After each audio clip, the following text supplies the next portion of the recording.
The Lord spoke to Moses in the wilderness of Sinai in the tent of meeting, on the first day of the 2nd month, in the 2nd year after they had come out of the land of Egypt, saying, Take a census of all the congregation of the children of Israel, by their families, by their fathers' houses, according to the number of the names, every male, one by one, from 20 years old and upward, all who are able to go out to war in Israel.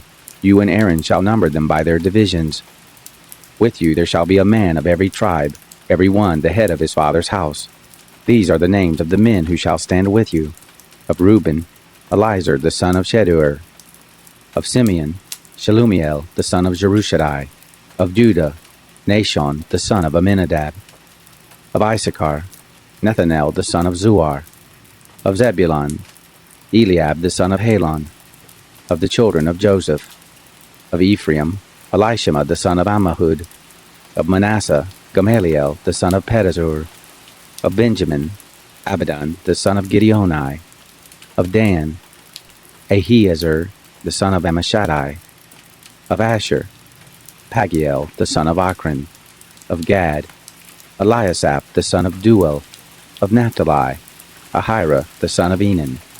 These are those who were called of the congregation, the princes of the tribes of their fathers. They were the heads of the thousands of Israel. Moses and Aaron took these men who are mentioned by name. They assembled all the congregation together on the first day of the 2nd month, and they declared their ancestry by their families, by their fathers' houses, according to the number of the names, from 20 years old and upward, one by one. As the Lord commanded Moses, so he numbered them in the wilderness of Sinai. The children of Reuben, Israel's firstborn, their generations by their families, by their fathers' houses, according to the number of the names, one by one, every male from 20 years old and upward, all who were able to go out to war. Those who were numbered of them, of the tribe of Reuben, were 46,500. Of the children of Simeon, their generations by their families, by their fathers' houses, those who were numbered of it, according to the number of the names, one by one, every male from 20 years old and upward, all who were able to go out to war. Those who were numbered of them, of the tribe of Simeon, were 59,300. Of the children of Gad, their generations, by their families, by their fathers' houses, according to the number of the names, from 20 years old and upward, all who were able to go out to war. Those who were numbered of them, of the tribe of Gad, were 45,650. Of the children of Judah, their generations, by their families, by their fathers' houses, according to the number of the names, from 20 years old and upward, all who were able to go out to war.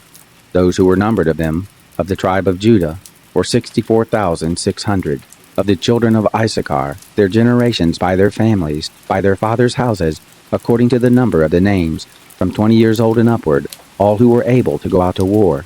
Those who were numbered of them, of the tribe of Issachar, were 54,400. Of the children of Zebulun, their generations by their families, by their fathers' houses, according to the number of the names, from 20 years old and upward, all who were able to go out to war. Those who were numbered of them, of the tribe of Zebulun, were 57,400. Of the children of Joseph, of the children of Ephraim, their generations by their families, by their fathers' houses, according to the number of the names, from 20 years old and upward, all who were able to go out to war. Those who were numbered of them, of the tribe of Ephraim, were 40,500. Of the children of Manasseh, their generations by their families, by their fathers' houses, according to the number of the names, from 20 years old and upward, all who were able to go out to war. Those who were numbered of them, of the tribe of Manasseh, were 32,200. Of the children of Benjamin, their generations by their families, by their fathers' houses, according to the number of the names, from 20 years old and upward, all who were able to go out to war. Those who were numbered of them, of the tribe of Benjamin, were 35,400. Of the children of Dan, their generations by their families, by their fathers' houses, according to the number of the names, from 20 years old and upward, all who were able to go forth to war. Those who were numbered of them, of the tribe of Dan, were 62,700. Of the children of Asher, their generations by their families, by their fathers' houses, according to the number of the names, from 20 years old and upward, all who were able to go forth to war. Those who were numbered of them, of the tribe of Asher, were 41,500. Of the children of Naphtali, their generations by their families, by their fathers' houses, according to the number of the names, from 20 years old and upward, all who were able to go forth to war. Those who were numbered of them, of the tribe of Naphtali, were 53,400. These are those who were numbered, whom Moses and Aaron numbered, and the princes of Israel, being 12 men. They were each one for his father's house. So all those who were numbered of the children of Israel by their fathers' houses, from 20 years old and upward, all who were able to go out to war in Israel, even all those who were numbered, were 603,550. But the Levites after the tribe of their fathers were not numbered among them. For the Lord spoke to Moses, saying, Only the tribe of Levi you shall not number, neither shall you take a census of them among the children of Israel. But appoint the Levites over the tabernacle of the testimony, and over all its furnishings, and over all that belongs to it. They shall carry the tabernacle and all its furnishings, and they shall take care of it, and shall encamp around it. When the tabernacle is to move, the Levites shall take it down, and when the tabernacle is to be set up, the Levites shall set it up. The stranger who comes near shall be put to death. The children of Israel shall pitch their tents, every man by his own camp, and every man by his own standard according to their divisions. But the Levites shall encamp around the tabernacle of the testimony, that there may be no wrath on the congregation of the children of Israel, and the Levites shall be responsible for the tabernacle of the testimony. Thus the children of Israel did, according to all that the Lord commanded Moses, so they did. The Lord spoke to Moses and to Aaron, saying, The children of Israel shall encamp, every man by his own standard, with the banners of their fathers' houses. At a distance from the tent of meeting shall they encamp around it. Those who encamp on the east side toward the sunrise shall be of the standard of the camp of Judah, according to their divisions. And the prince of the children of Judah shall be Nahshon the son of Amminadab. His division, and those who were numbered of them, were 74,600. Those who encamp next to him shall be the tribe of Issachar. And the prince of the children of Issachar shall be Nethanel, the son of Zuar. His division, and those who were numbered of it, were 54,400. The tribe of Zebulun, and the prince of the children of Zebulun shall be Eliab, the son of Helon. His division, and those who were numbered of it, were 57,400. All who were numbered of the camp of Judah were 186,400, according to their divisions. They shall set out first. On the south side shall be the standard of the camp of Reuben, according to their divisions. The prince of the children of Reuben shall be Elizur, the son of Sheduer. His division, and those who were numbered of it, were 46,500. Those who encamp next to him shall be the tribe of Simeon. The prince of the children of Simeon shall be Shelumiel, the son of Zerusadai. His division, and those who were numbered of them, were 59,300. The tribe of Gad, and the prince of the children of Gad shall be Eliasaph, the son of Ruel. His division, and those who were numbered of them, were 45,650. All those who were numbered of the camp of Reuben were 151,450, according to their host. They shall set out second. Then the tent of meeting shall set out, with the camp of the Levites in the midst of the camps. As they encamp, so shall they set out, every man in his place by their standards. On the west side shall be the standard of the camp of Ephraim according to their divisions. And the prince of the children of Ephraim shall be Elishama, the son of Ammihud. His division, and those who were numbered of them, were 40,500. Next to him shall be the tribe of Manasseh, and the prince of the children of Manasseh shall be Gamaliel, the son of Pedazur.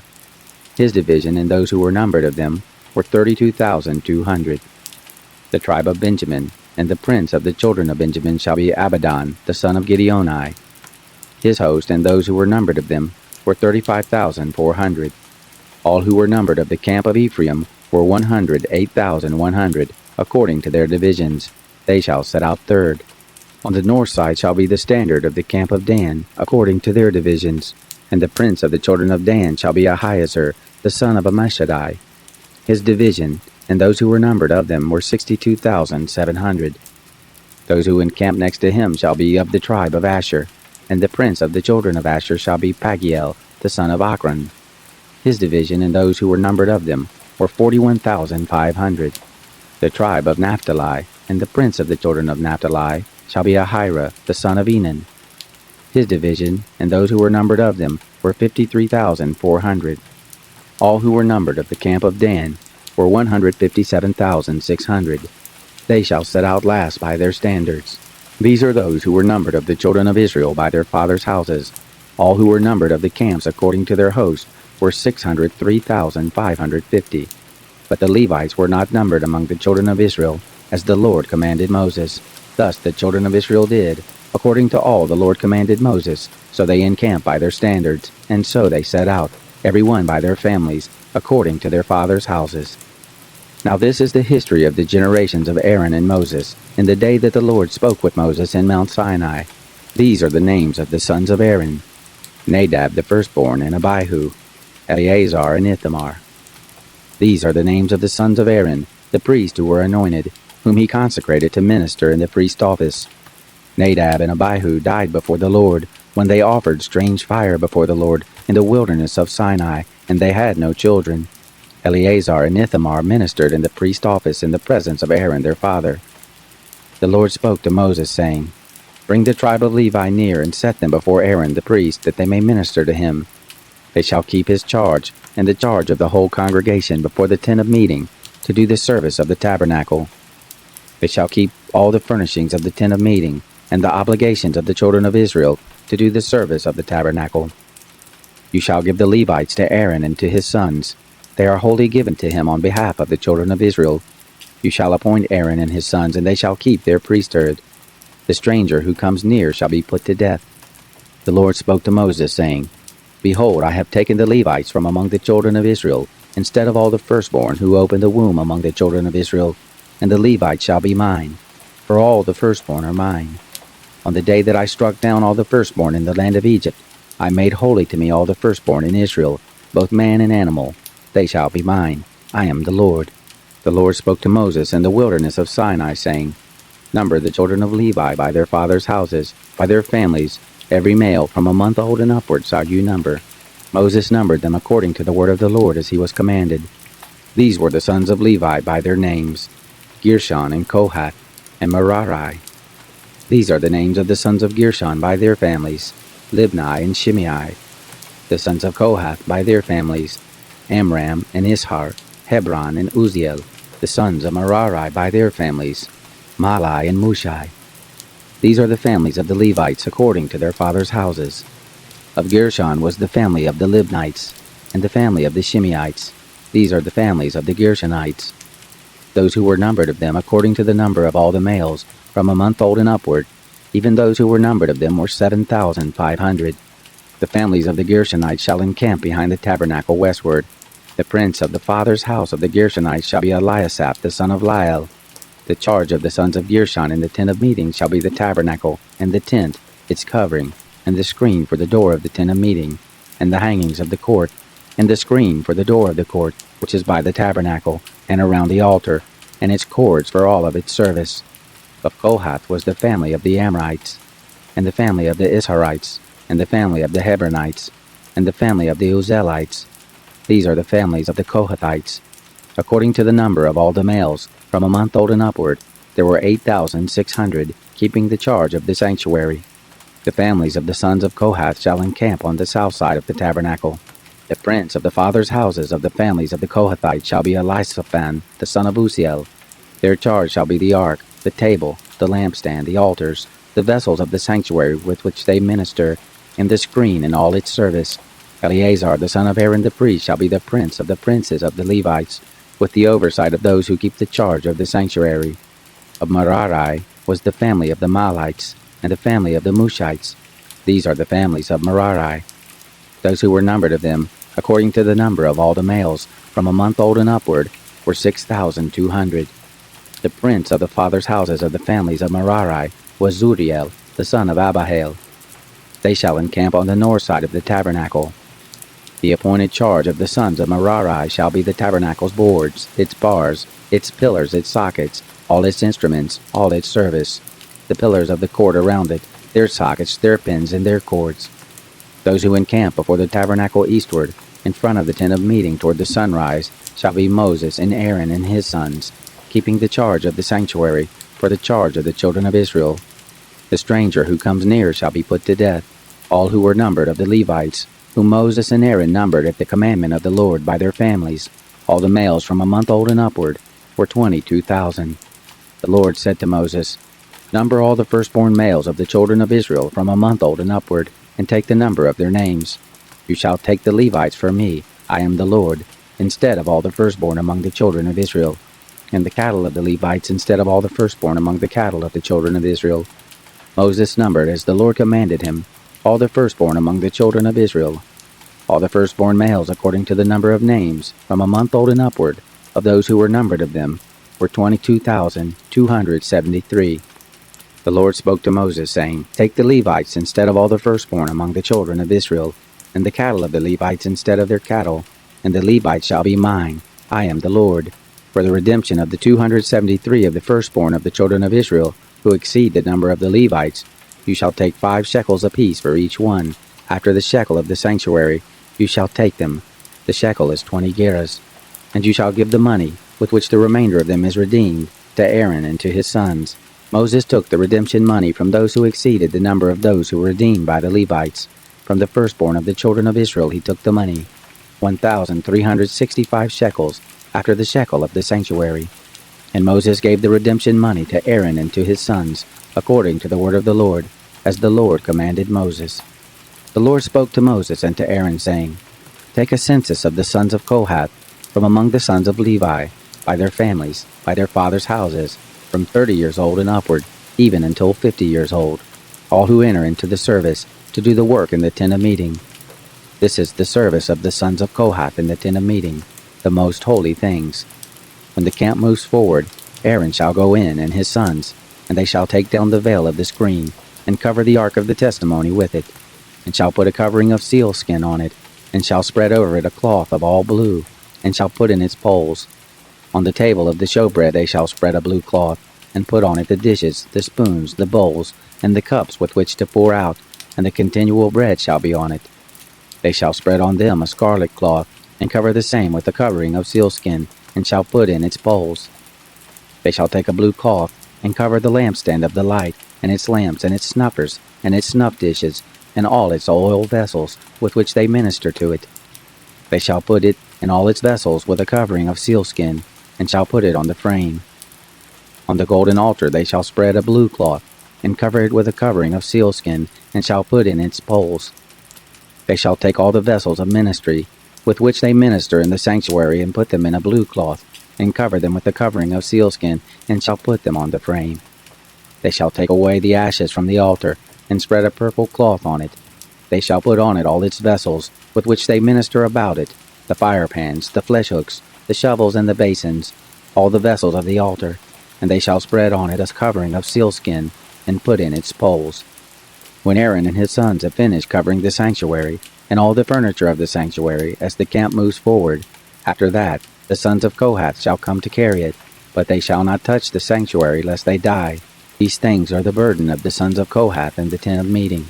The charge of Eleazar the son of Aaron the priest shall be for the oil of the light, the sweet incense, the continual meal offering, and the anointing oil, the charge of all the tabernacle, and of all that is in it, the sanctuary and its furnishings. The Lord spoke to Moses and to Aaron, saying, Don't cut off the tribe of the families of the Kohathites from among the Levites, but do this to them, that they may live and not die, when they approach the most holy things. Aaron and his sons shall go in, and appoint them every one to his service and his burden, but they shall not go in to see the sanctuary even for a moment, lest they die. The Lord spoke to Moses, saying, Take a census of the sons of Gershon also, by their fathers' houses, by their families. From 30 years old and upward until 50 years old shall you number them, all who enter in to wait on the service, to do the work in the tent of meeting. This is the service of the families of the Gershonites, in serving and in bearing burdens. They shall carry the curtains of the tabernacle, and the tent of meeting, its covering, and the covering of sealskin that is above on it, and the screen for the door of the tent of meeting, and the hangings of the court, and the screen for the door of the gate of the court, which is by the tabernacle and around the altar, and their cords, and all the instruments of their service, and whatever shall be done with them. Therein shall they serve. At the commandment of Aaron and his sons shall be all the service of the sons of the Gershonites, and all their burden, and in all their service, and you shall appoint to them in charge all their burden. This is the service of the families of the sons of the Gershonites in the tent of meeting, and their charge shall be under the hand of Ithamar, the son of Aaron the priest. As for the sons of Merari, you shall number them by their families, by their fathers' houses. From 30 years old and upward even to 50 years old shall you number them, every one who enters on the service, to do the work of the tent of meeting. This is the charge of their burden, according to all their service in the tent of meeting. The tabernacle's boards, its bars, its pillars, its sockets, and the pillars of the court around it, and their sockets, and their pins, and their cords, with all their instruments, and with all their service. And by name shall you appoint the instruments of the charge of their burden. This is the service of the families of the sons of Merari, according to all their service, in the tent of meeting, under the hand of Ithamar the son of Aaron the priest. Moses and Aaron and the princes of the congregation numbered the sons of the Kohathites by their families and by their fathers' houses, from 30 years old and upward, even to 50 years old, everyone who entered into the service for work in the tent of meeting. Those who were numbered of them by their families were 2,750. These are those who were numbered of the families of the Kohathites, all who served in the tent of meeting, whom Moses and Aaron numbered, according to the commandment of the Lord by Moses. Those who were numbered of the sons of Gershon, their families and by their fathers' houses, from 30 years old and upward, even to 50 years old, everyone who entered into the service for the work in the tent of meeting, even those who were numbered of them by their families, by their fathers' houses, were 2,630. These are those who were numbered of the families of the son of Gershon, all who served in the tent of meeting, whom Moses and Aaron numbered according to the commandment of the Lord. Those who were numbered of the families of the sons of Merari, by their families, by their fathers' houses, from 30 years old and upward, even to 50 years old, everyone who entered into the service for the work in the tent of meeting, even those who were numbered of them by their families, were 3,200. These are those who were numbered of the families of the sons of Merari, whom Moses and Aaron numbered according to the commandment of the Lord by Moses. All those who were numbered of the Levites, whom Moses and Aaron and the princes of Israel numbered by their families and by their fathers' houses, from 30 years old and upward, even to 50 years old, everyone who entered in to do the work of service and the work of bearing burdens in the tent of meeting, even those who were numbered of them, were 8,580. According to the commandment of the Lord they were numbered by Moses, every one according to his service and according to his burden. Thus were they numbered by him, as the Lord commanded Moses. The Lord spoke to Moses, saying, Command the children of Israel that they put out of the camp every leper, and every one who has an issue, and whoever is unclean by the dead. Both male and female shall you put out. Outside of the camp you shall put them, that they not defile their camp, in the midst of which I dwell. The children of Israel did so, and put them outside of the camp. As the Lord spoke to Moses, so did the children of Israel. The Lord spoke to Moses, saying, Speak to the children of Israel. When a man or a woman commits any sin that men commit, so as to trespass against the Lord, and that soul is guilty, then he shall confess his sin which he has done, and he shall make restitution for his guilt in full, and add to it the fifth part of it, and give it to him in respect of whom he has been guilty. But if the man has no kinsman to whom restitution may be made for the guilt, the restitution for guilt which is made to the Lord shall be the priest, besides the ram of the atonement, by which atonement shall be made for him. Every heave offering of all the holy things of the children of Israel, which they present to the priest, shall be his.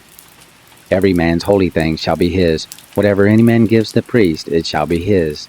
The Lord spoke to Moses, saying, Speak to the children of Israel, and tell them, If any man's wife goes astray and is unfaithful to him, and a man lies with her carnally, and it is hidden from the eyes of her husband, and is kept secret, and she is defiled, and there is no witness against her, and she isn't caught in the act, and the spirit of jealousy comes on him, and he is jealous of his wife, and she is defiled, or if the spirit of jealousy comes on him, and he is jealous of his wife, and she isn't defiled, then the man shall bring his wife to the priest, and shall bring her offering for her, the 10th part of an ephah of barley meal.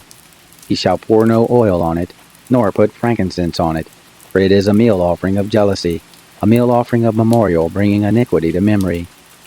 The priest shall bring her near, and set her before the Lord. And the priest shall take holy water in an earthen vessel, and of the dust that is on the floor of the tabernacle the priest shall take, and put it into the water.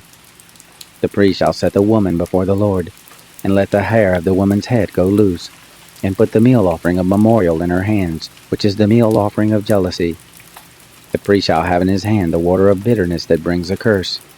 The priest shall cause her to swear, and shall tell the woman, If no man has lain with you, and if you haven't gone aside to uncleanness, being under your husband, be free from this water of bitterness that brings a curse.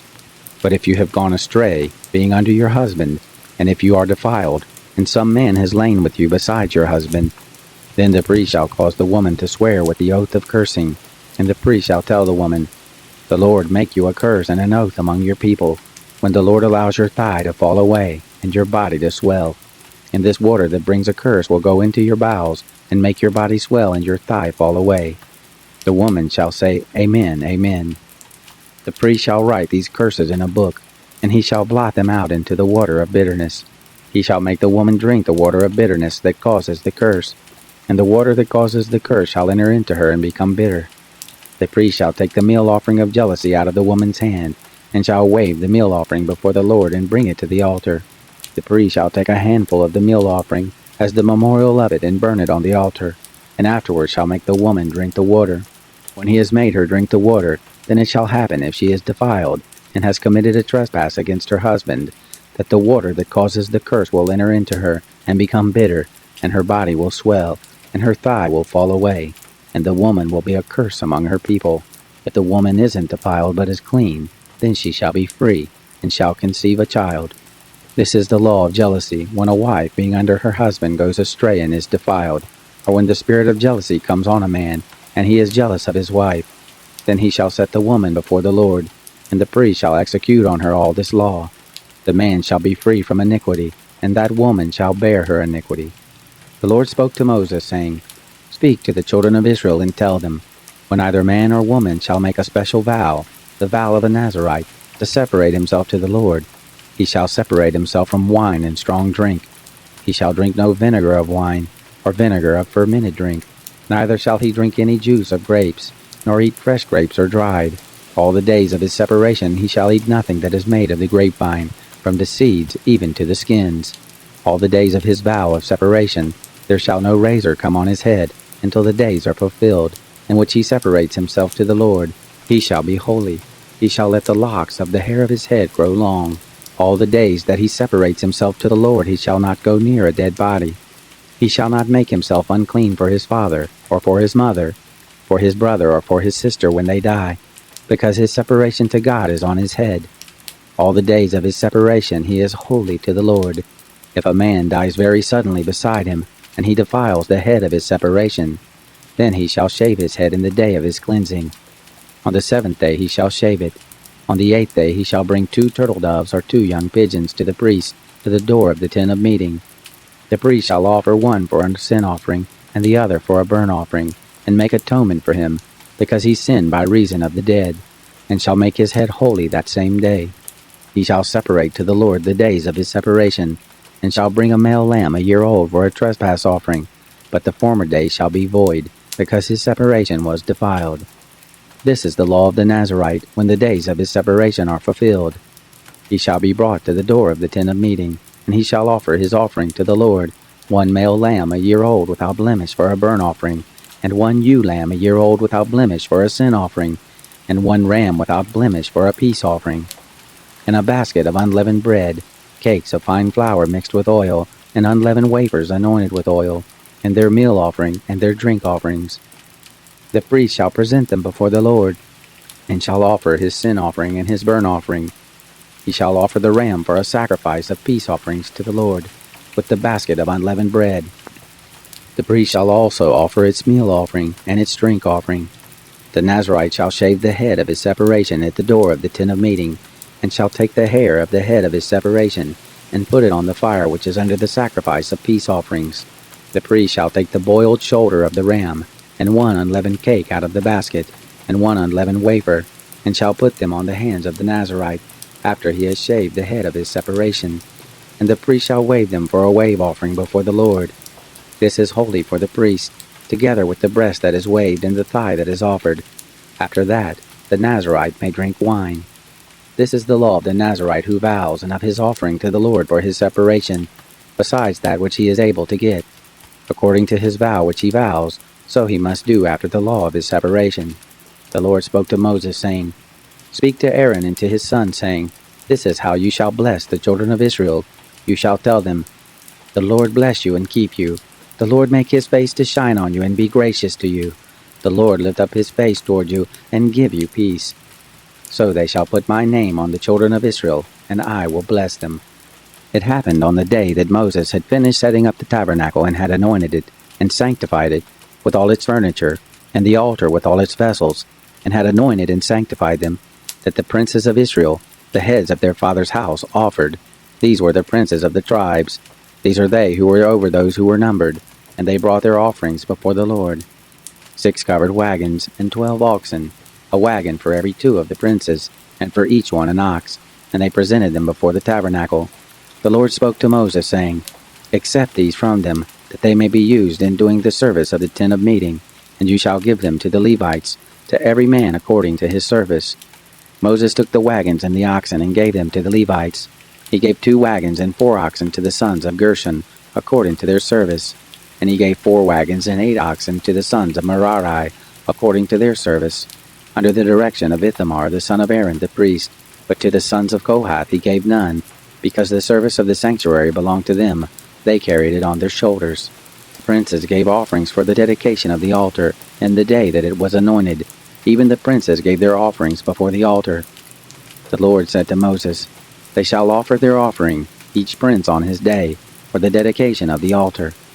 He who offered his offering for the first day was Nahshon the son of Amminadab, of the tribe of Judah, and his offering was 1 silver platter, the weight of which was 130 shekels, 1 silver bowl of 70 shekels after the shekel of the sanctuary, both of them full of fine flour mixed with oil for a meal offering, 1 golden ladle of 10 shekels, full of incense, 1 young bull, 1 ram, 1 male lamb a year old for a burnt offering, 1 male goat for a sin offering, and for the sacrifice of peace offerings, 2 oxen, 5 rams, 5 male goats, and 5 male lambs a year old. This was the offering of Nahshon the son of Amminadab. On the second day Nethanel the son of Zuar the prince of Issachar gave his offering. He offered for his offering 1 silver platter, the weight of which was 130 shekels, 1 silver bowl of 70 shekels after the shekel of the sanctuary, both of them full of fine flour mixed with oil for a meal offering, 1 golden ladle of 10 shekels full of incense, 1 young bull, 1 ram, 1 male lamb a year old for a burnt offering, 1 male goat for a sin offering, and for the sacrifice of peace offerings, 2 oxen, 5 rams, 5 male goats, 5 male lambs a year old. This was the offering of Nethanel the son of Zuar.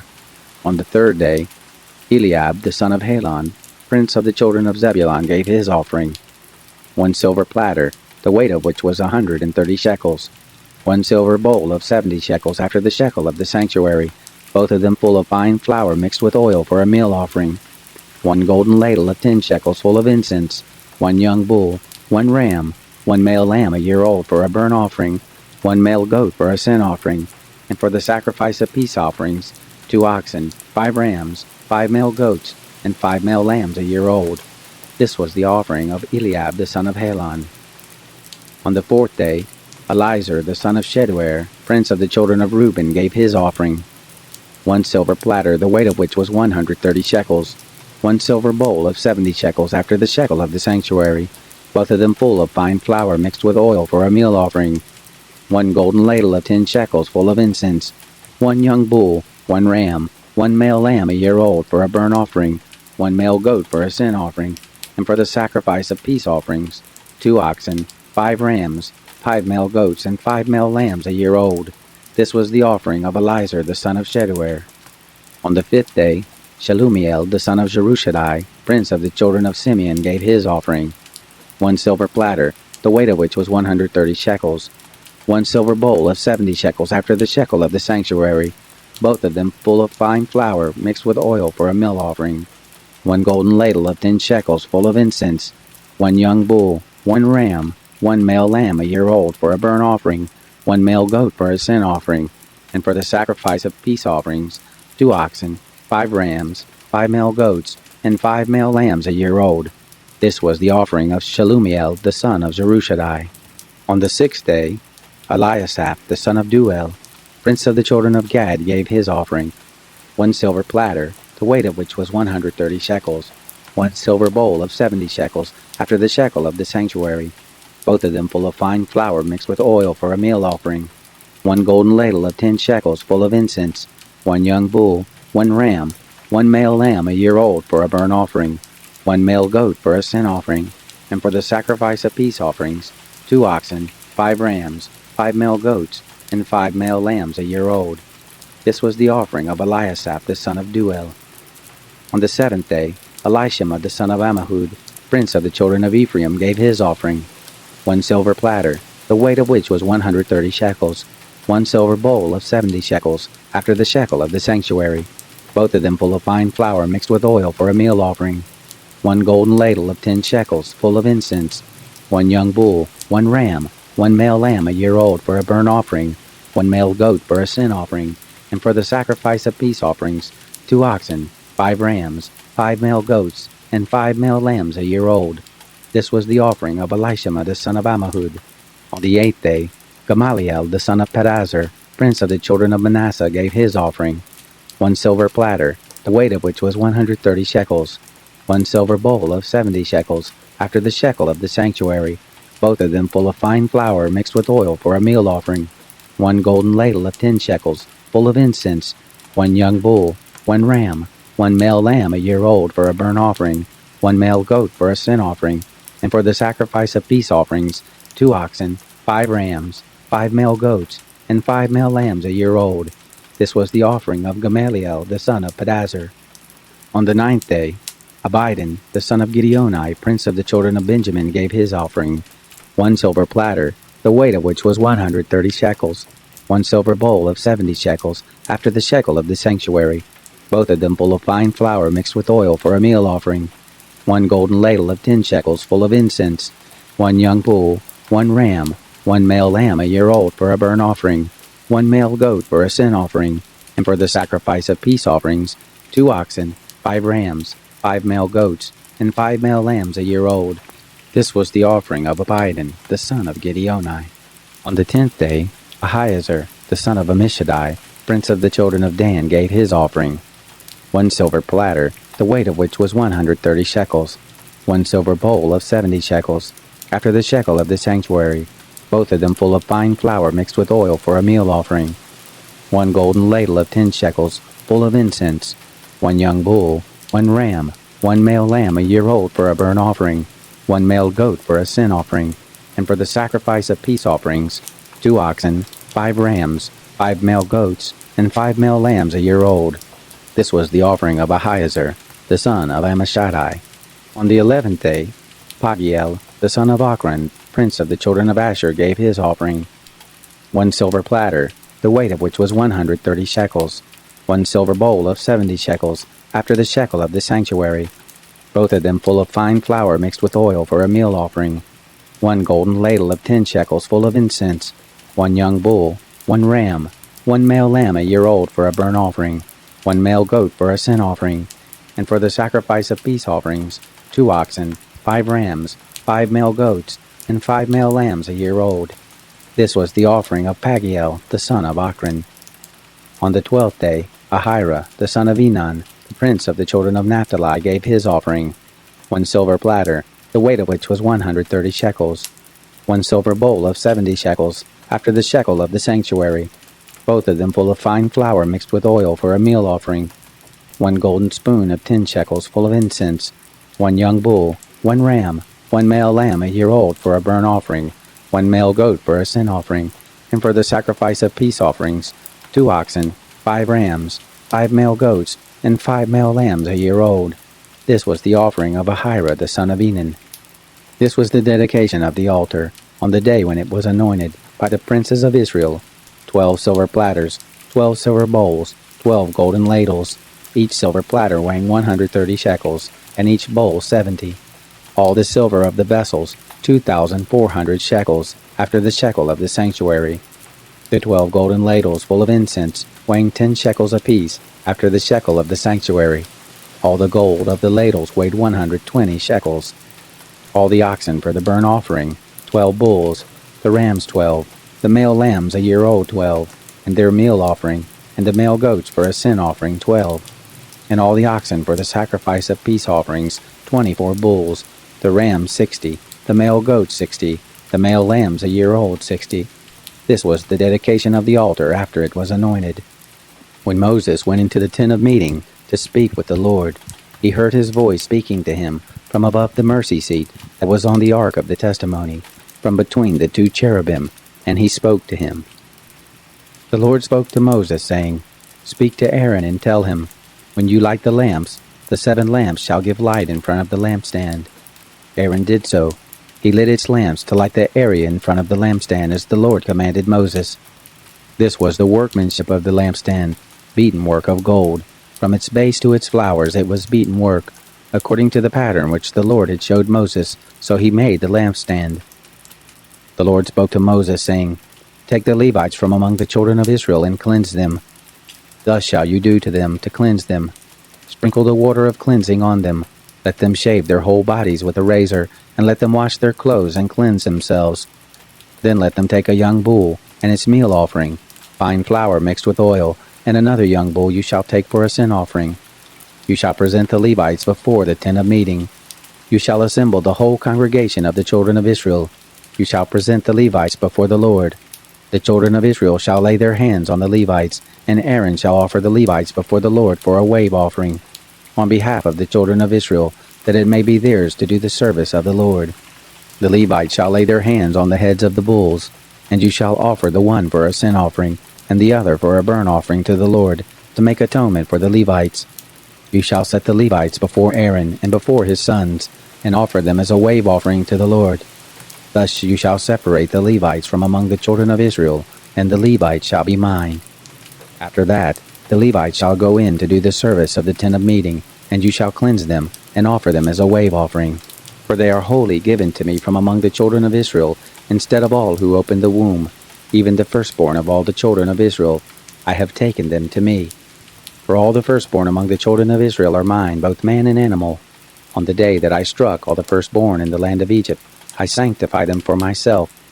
I have taken the Levites instead of all the firstborn among the children of Israel.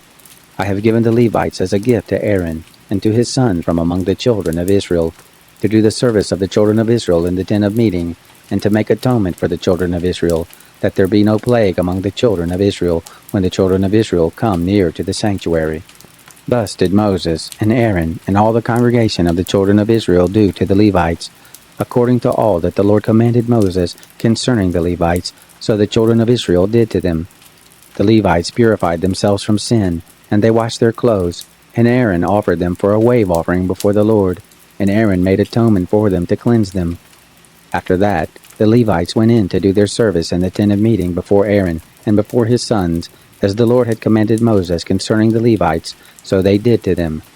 The Lord spoke to Moses, saying, This is that which belongs to the Levites. From 25 years old and upward they shall go in to wait on the service and the work of the tent of meeting. And from the age of 50 years they shall cease waiting on the work, and shall serve no more, but shall minister with their brothers in the tent of meeting, to keep the charge, and shall do no service. Thus shall you do to the Levites concerning their duties. The Lord spoke to Moses in the wilderness of Sinai, in the first month of the second year after they had come out of the land of Egypt, saying, Moreover, let the children of Israel keep the Passover in its appointed season. On the 14th day of this month at evening you shall keep it in its appointed season, according to all its statutes, and according to all its ordinances you shall keep it. Moses spoke to the children of Israel that they should keep the Passover. They kept the Passover in the first month, on the 14th day of the month, at the evening, in the wilderness of Sinai, according to all that the Lord commanded Moses, so the children of Israel did. There were certain men who were unclean because of the dead body of a man, so that they could not keep the Passover on that day, and they came before Moses and before Aaron on that day. Those men said to him, We are unclean because of the dead body of a man. Why are we kept back that we may not offer the offering of the Lord in its appointed season among the children of Israel? Moses answered them, Wait, that I may hear what the Lord will command concerning you.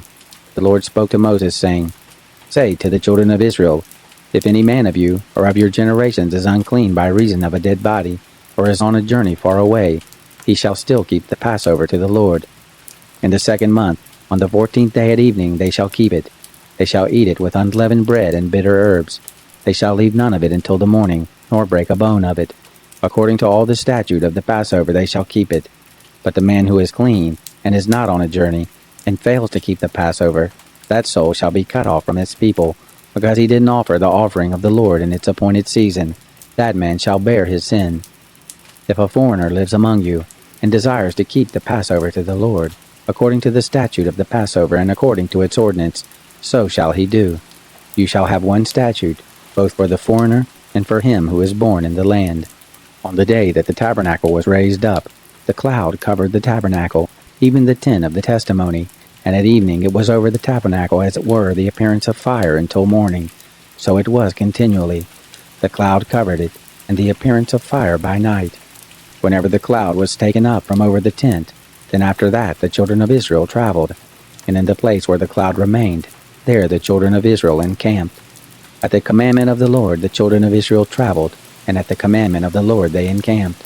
As long as the cloud remained on the tabernacle they remained encamped. When the cloud stayed on the tabernacle many days, then the children of Israel kept the charge of the Lord, and didn't travel. Sometimes the cloud was a few days on the tabernacle. Then according to the commandment of the Lord they remained encamped, and according to the commandment of the Lord they traveled. Sometimes the cloud was from evening until morning, and when the cloud was taken up in the morning they traveled, or by day and by night, when the cloud was taken up they traveled.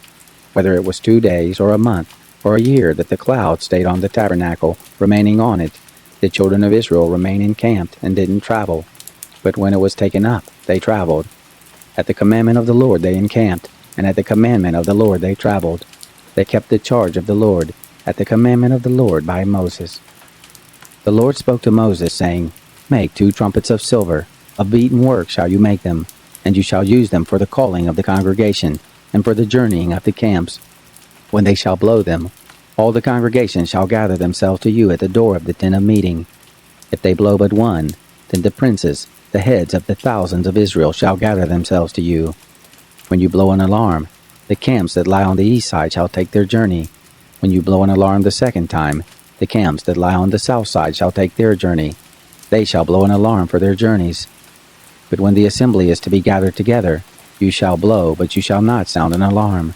The sons of Aaron the priest shall blow the trumpets, and this shall be to you for a statute forever throughout your generations. When you go to war in your land against the adversary who oppresses you, then you shall sound an alarm with the trumpets, and you shall be remembered before the Lord your God, and you shall be saved from your enemies. Also in the day of your gladness, and in your set feast, and in the beginnings of your months, you shall blow the trumpets over your burnt offerings, and over the sacrifices of your peace offerings, and they shall be to you for a memorial before your God. I am the Lord your God. It happened in the 2nd year, in the 2nd month, on the 20th day of the month, that the cloud was taken up from over the tent of the testimony. The children of Israel set forward, according to their journeys out of the wilderness of Sinai, and the cloud abode in the wilderness of Paran. They first took their journey according to the commandment of the Lord by Moses. In the first place, the standard of the camp of the children of Judah set forward, according to their host, and over his host was Nahshon the son of Amminadab. Over the host of the tribe of the children of Issachar was Nethanel the son of Zuar. Over the host of the tribe of the children of Zebulun was Eliab the son of Helon. The tent was taken down, and the sons of Gershon, and the sons of Merari, who bore the tent, set forward. The standard of the camp of Reuben set forward according to their host, and over his host was Elizur the son of Sheduer. Over the host of the tribe of the children of Simeon was Shelumiel the son of Jerushaddai. Over the host of the tribe of the children of Gad was Eliasaph the son of Duel. The Kohathites set forward, bearing the sanctuary, and the others did set up the tent against their coming. The standard of the camp of the children of Ephraim set forward according to their host, and over his host was Elishama the son of Ammihud. Over the host of the tribe of the children of Manasseh was Gamaliel the son of Pedazur. Over the host of the tribe of the children of Benjamin was Abidan the son of Gideoni. The standard of the camp of the children of Dan, which was the rearward of all the camps, set forward according to their host, and over his host was Ahiezer the son of Ammishaddai.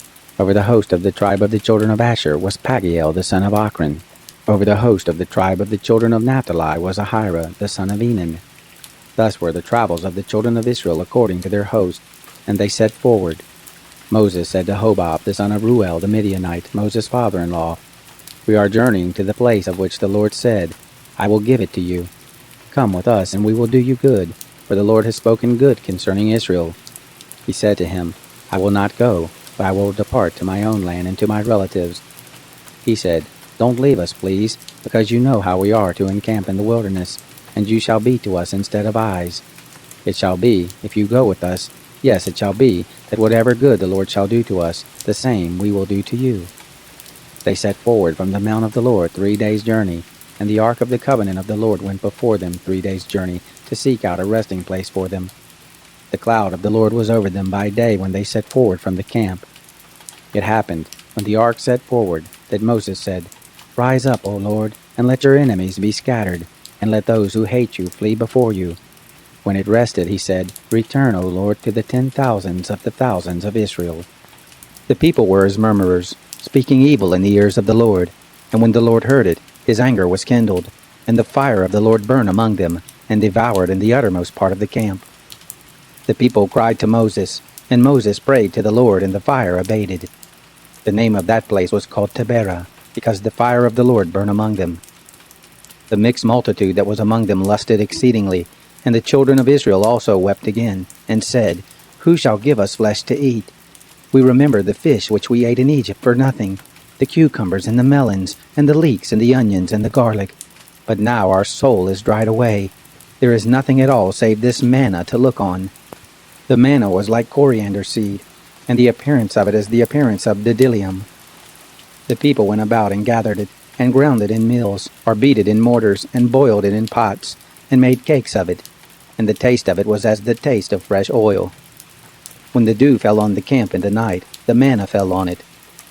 Moses heard the people weeping throughout their families, every man at the door of his tent, and the anger of the Lord was kindled greatly, and Moses was displeased. Moses said to the Lord, "Why have you dealt ill with your servant? And why haven't I found favor in your sight, that you lay the burden of all this people on me? Have I conceived all this people? Have I brought them forth that you should tell me, carry them in your bosom, as a nursing father carries the sucking child, to the land which you swore to their fathers? Where should I have flesh to give all this people? For they weep to me, saying, 'Give us flesh that we may eat.' I am not able to bear all this people alone, because it is too heavy for me. If you deal thus with me, please kill me out of hand, if I have found favor in your sight, and let me not see my wretchedness." The Lord said to Moses, "Gather to me 70 men of the elders of Israel, whom you know to be elders of the people and officers over them, and bring them to the tent of meeting, that they may stand there with you. I will come down and talk with you there, and I will take of the Spirit which is on you, and will put it on them, and they shall bear the burden of the people with you, that you not bear it yourself alone. Say to the people, 'Sanctify yourselves against tomorrow, and you shall eat flesh, for you have wept in the ears of the Lord, saying, Who shall give us flesh to eat? For it was well with us in Egypt, therefore the Lord will give you flesh, and you shall eat. You shall not eat 1 day, nor 2 days, nor 5 days, neither 10 days, nor 20 days, but a whole month, until it comes out at your nostrils, and it becomes loathsome to you, because you have rejected the Lord who is among you, and have wept before him, saying, Why did we come forth out of Egypt?' Moses said, 'The people, among whom I am, are 600,000 footmen. And you have said, I will give them flesh, that they may eat a whole month. Shall flocks and herds be slain for them to suffice them? Or shall all the fish of the sea be gathered together for them to suffice them?' The Lord said to Moses, Has the Lord's hand grown short? Now you shall see whether my word shall happen to you or not." Moses went out and told the people the words of the Lord, and he gathered 70 men of the elders of the people, and set them round about the tent. The Lord came down in the cloud and spoke to him, and took of the Spirit that was on him, and put it on the 70 elders. And it happened that when the Spirit rested on them, they prophesied, but they did so no more. But there remained 2 men in the camp. The name of the one was Eldad, and the name of the other Medad, and the Spirit rested on them. And they were of those who were written, but had not gone out to the tent. And they prophesied in the camp. A young man ran and told Moses, and said, Eldad and Medad do prophesy in the camp. Joshua the son of Nun, the minister of Moses, one of his chosen men, answered, My lord Moses, forbid them. Moses said to him, Are you jealous for my sake? Would that all the Lord's people were prophets, that the Lord would put his Spirit on them. Moses got into the camp, he and the elders of Israel. There went forth a wind from the Lord, and brought quails from the sea, and let them fall by the camp, about a day's journey on this side, and a day's journey on the other side round about the camp, and about 2 cubits above the surface of the earth. The people rose up all that day and all that night, and all the next day, and gathered the quails. He who gathered least gathered 10 homers, and they spread them all abroad for themselves round about the camp. While the flesh was yet between their teeth, before it was chewed, the anger of the Lord was kindled against the people, and the Lord struck the people with a very great plague. The name of that place was called Kibroth Hattaavah, because there they buried the people who lusted. From Kibroth Hattaavah the people traveled to Hazeroth, and they abode at Hazeroth. Miriam and Aaron spoke against Moses, because of the Cushite woman whom he had married, for he had married a Cushite woman. They said, "Has the Lord indeed spoken only with Moses? Hasn't he spoken also with us?" The Lord heard it. Now the man Moses was very humble, above all the men who were on the surface of the earth. The Lord spoke suddenly to Moses and to Aaron and to Miriam, "Come out, you three, to the tent of meeting." They three came out. The Lord came down in a pillar of cloud and stood at the door of the tent, and called Aaron and Miriam, and they both came forth. He said, "Hear now my words. If there be a prophet among you, I the Lord will make myself known to him in a vision. I will speak with him in a dream. My servant Moses is not so. He is faithful in all my house. With him will I speak mouth to mouth, even manifestly, and not in dark speeches. And the form of the Lord shall he see.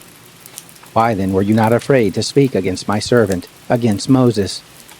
The anger of the Lord was kindled against them, and he departed. The cloud removed from over the tent, and behold, Miriam was leprous, as white as snow. And Aaron looked at Miriam, and behold, she was leprous. Aaron said to Moses, "O my Lord, please don't lay sin on us, for that we have done foolishly, and for that we have sinned.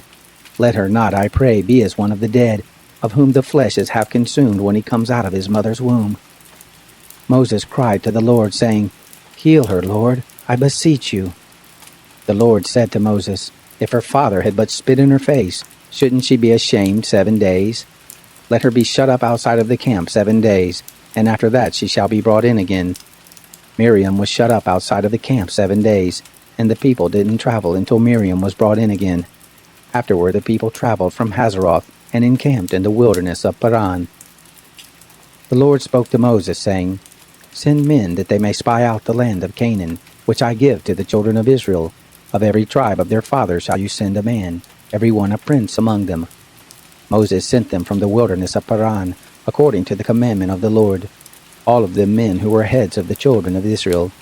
These were the names: of the tribe of Reuben, Shammua the son of Zachar; of the tribe of Simeon, Shaphat the son of Hori; of the tribe of Judah, Caleb the son of Jephunneh; of the tribe of Issachar, Igal the son of Joseph; of the tribe of Ephraim, Hoshea the son of Nun; of the tribe of Benjamin, Paltai the son of Raphu; of the tribe of Zebulun, Gadiel the son of Sodai; of the tribe of Joseph, namely of the tribe of Manasseh, Gadai the son of Susai; of the tribe of Dan, Amiel the son of Gemalli; of the tribe of Asher, Sethur the son of Michael; of the tribe of Naphtali, Nabai the son of Vopsai; of the tribe of Gad, Guel the son of Machai. These are the names of the men whom Moses sent to spy out the land. Moses called Hoshea the son of Nun, Joshua. Moses sent them to spy out the land of Canaan, and said to them, "Go up this way by the south, and go up into the hill country, and see the land what it is, and the people who dwell there, whether they are strong or weak, whether they are few or many, and what the land is that they dwell in, whether it is good or bad, and what cities there are that they dwell in, whether in camps or in strongholds, and what the land is, whether it is fat or lean, whether there is wood in it or not. Be of good courage, and bring of the first fruit of the land." Now the time was the time of the first ripe grapes. So they went up, and spied out the land from the wilderness of Zin to Rehob, to the entrance of Hamath. They went up by the south, and came to Hebron, and Ahaman, Sheshai, and Talmai. The children of Anak were there. Now Hebron was built 7 years before Zoan in Egypt. They came to the valley of Eshcol, and cut down from there a branch with one cluster of grapes, and they bore it on a staff between two. They brought also of the pomegranates and of the figs. The place was called the valley of Eshcol, because of the cluster which the children of Israel cut down from there. They returned from spying out the land at the end of 40 days. They went and came to Moses, and to Aaron, and to all the congregation of the children of Israel, to the wilderness of Paran, to Kadesh, and brought back word to them, and to all the congregation, and showed them the fruit of the land. They told him and said, "We came to the land where you sent us, and surely it flows with milk and honey, and this is the fruit of it. However, the people who dwell in the land are strong, and the cities are fortified and very great. And moreover, we saw the children of Anak there. Amalek dwells in the land of the south, and the Hittite, and the Jebusite, and the Amorite dwell in the hill country, and the Canaanite dwells by the sea, and along by the side of the Jordan." Caleb stilled the people before Moses and said, "Let us go up at once and possess it, for we are well able to overcome it." But the men who went up with him said, "We aren't able to go up against the people, for they are stronger than we." They brought up an evil report of the land which they had spied out to the children of Israel, saying, "The land through which we have gone to spy it out is a land that eats up the inhabitants of it, and all the people who we saw in it are men of great stature.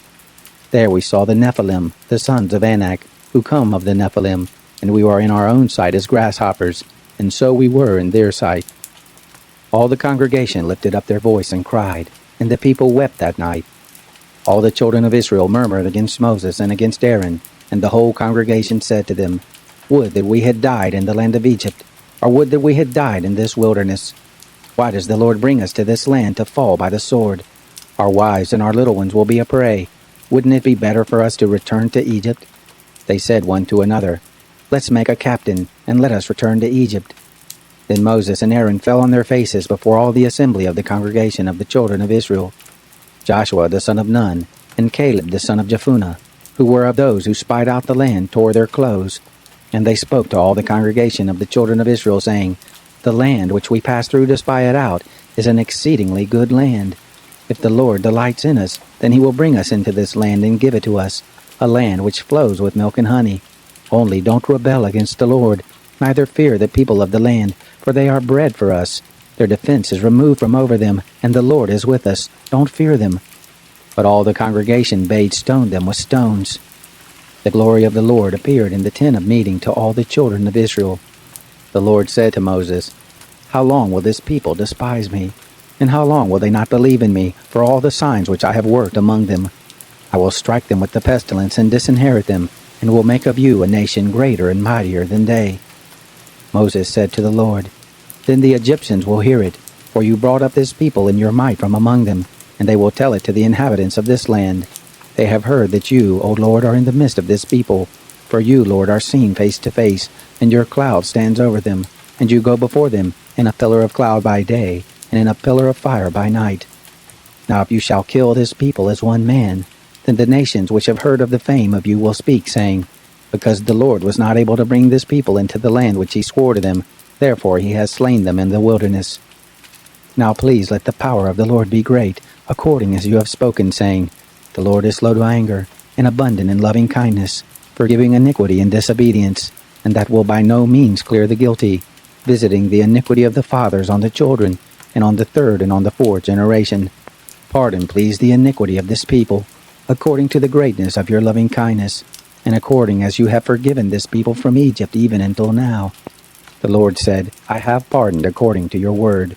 But in very deed as I live, and as all the earth shall be filled with the glory of the Lord, because all those men who have seen my glory and my signs, which I worked in Egypt and in the wilderness, yet have tempted me these 10 times and have not listened to my voice, surely they shall not see the land which I swore to their fathers, neither shall any of those who despised me see it, but my servant Caleb, because he had another spirit with him, and has followed me fully, him will I bring into the land into which he went, and his seed shall possess it. Now the Amalekite and the Canaanite dwell in the valley. Tomorrow turn and get into the wilderness by the way of the Red Sea." The Lord spoke to Moses and to Aaron, saying, "How long shall I bear with this evil congregation that murmur against me? I have heard the murmurings of the children of Israel which they murmur against me. Tell them, as I live, says the Lord, surely as you have spoken in my ears, so will I do to you. Your dead body shall fall in this wilderness, and all who were numbered of you, according to your whole number from 20 years old and upward, who have murmured against me, surely you shall not come into the land, concerning which I swore that I would make you dwell therein, save Caleb the son of Jephunneh, and Joshua the son of Nun. But your little ones, that you said should be a prey, them will I bring in, and they shall know the land which you have rejected. But as for you, your dead body shall fall in this wilderness. Your children shall be wanderers in the wilderness 40 years, and shall bear your prostitution, until your dead bodies be consumed in the wilderness. After the number of the days in which you spied out the land, even 40 days, for every day a year shall you bear your iniquities, even 40 years, and you shall know my alienation. I, the Lord, have spoken. Surely this will I do to all this evil congregation, who are gathered together against me. In this wilderness they shall be consumed, and there they shall die." The men whom Moses sent out to spy out the land who returned, and made all the congregation to murmur against him, by bringing up an evil report against the land, even those men who did bring up an evil report of the land, died by the plague before the Lord. But Joshua the son of Nun and Caleb the son of Jephunneh remained alive of those men who went to spy out the land. Moses told these words to all the children of Israel, and the people mourned greatly. They rose up early in the morning and got them up to the top of the mountain, saying, Behold, we are here, and will go up to the place which the Lord has promised us, for we have sinned. Moses said, Why now do you disobey the commandment of the Lord, seeing it shall not prosper? Don't go up, for the Lord isn't among you, that you not be struck down before your enemies. For there the Amalekite and the Canaanite are before you, and you shall fall by the sword, because you are turned back from following the Lord. Therefore the Lord will not be with you. But they presumed to go up to the top of the mountain. Nevertheless, the ark of the covenant of the Lord and Moses didn't depart out of the camp. Then the Amalekite came down, and the Canaanite who lived in that mountain, and struck them, and beat them down even to Hormah. The Lord spoke to Moses, saying, Speak to the children of Israel, and tell them, When you are come into the land of your habitations which I give to you, and will make an offering by fire to the Lord, a burnt offering or a sacrifice, to accomplish a vow, or as a freewill offering, or in your set feast, to make a sweet savor to the Lord, of the herd or of the flock, then shall he who offers his offering offer to the Lord a meal offering of 1/10 part of an ephah of fine flour, mixed with the 4th part of a hin of oil, and wine for the drink offering, the 4th part of a hin, shall you prepare with the burnt offering, or for the sacrifice, for each lamb. Or for a ram, you shall prepare a meal offering, 2/10 parts of an ephah of fine flour, mixed with the 3rd part of a hin of oil. And for the drink offering you shall offer the 3rd part of a hin of wine, of a sweet savor to the Lord. When you prepare a bull for a burnt offering, or for a sacrifice, to accomplish a vow or for peace offerings to the Lord, then shall he offer with the bull a meal offering of 3/10 parts of an ephah of fine flour, mixed with half a hin of oil. And you shall offer for the drink offering half a hin of wine, for an offering made by fire, of a sweet savor to the Lord. Thus shall it be done for each bull, or for each ram, or for each of the he-lambs or of the kids, according to the number that you shall prepare. So shall you do to everyone according to their number. All who are homeborn shall do these things after this manner, in offering an offering made by fire, of a sweet savor to the Lord. If a stranger lives as a foreigner with you, or whoever may be among you throughout your generations, and will offer an offering made by fire, of a sweet savor to the Lord as you do, so shall he do. For the assembly there shall be one statute for you, and for the stranger who lives as a foreigner with you, a statute forever throughout your generations. As you are, so shall the foreigner be before the Lord. One law and one ordinance shall be for you, and for the stranger who lives as a foreigner with you. The Lord spoke to Moses, saying, Speak to the children of Israel, and tell them, When you come into the land where I bring you, then it shall be that when you eat of the bread of the land, you shall offer up a heave offering to the Lord. Of the first of your dough you shall offer up a cake for a heave offering.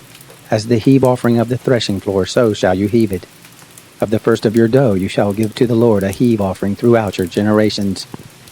When you shall err, and not observe all these commandments which the Lord has spoken to Moses, even all that the Lord has commanded you by Moses, from the day that the Lord gave commandment and onward throughout your generations, then it shall be, if it be done unwittingly, without the knowledge of the congregation, that all the congregation shall offer one young bull for a burnt offering, for a sweet savor to the Lord, with the meal offering of it and the drink offering of it, according to the ordinance, and one male goat for a sin offering. The priest shall make atonement for all the congregation of the children of Israel, and they shall be forgiven, for it was an error, and they have brought their offering, an offering made by fire to the Lord, and their sin offering before the Lord for their error. And all the congregation of the children of Israel shall be forgiven, and the stranger who lives as a foreigner among them, for in respect of all the people it was done unwittingly. If one person sin unwittingly, then he shall offer a female goat a year old for a sin offering.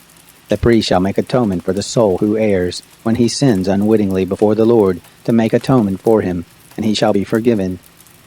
You shall have one law for him who does anything unwittingly, for him who is homeborn among the children of Israel, and for the stranger who lives as a foreigner among them.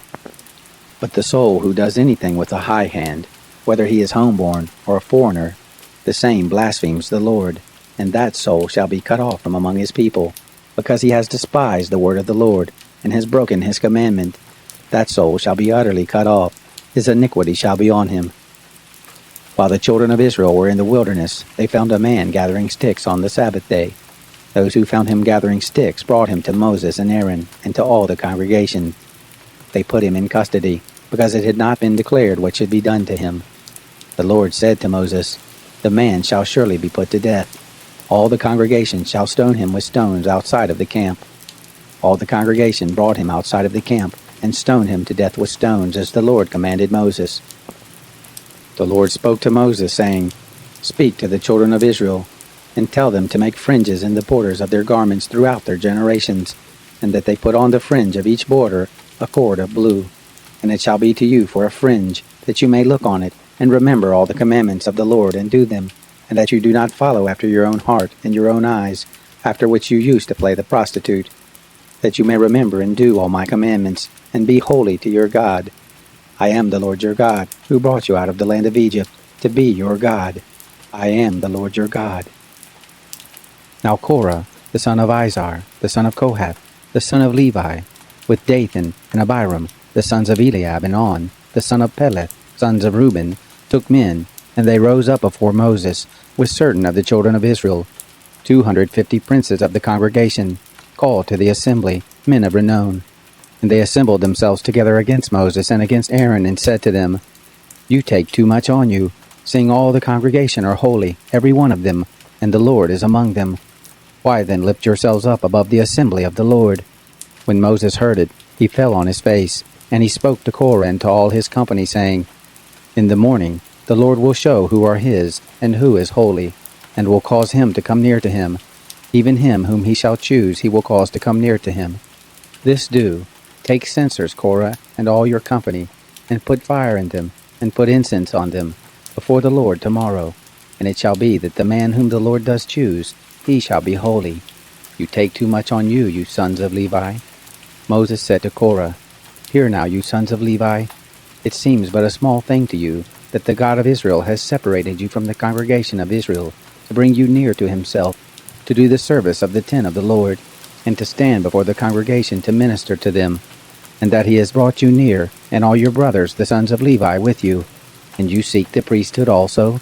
Therefore you and all your company are gathered together against the Lord and Aaron. What is he that you should murmur against him?" Moses sent to call Dathan and Abiram, the sons of Eliab, and they said, "We won't come up. Is it a small thing that you have brought us up out of a land flowing with milk and honey, to kill us in the wilderness, and that you must also make yourself a prince over us?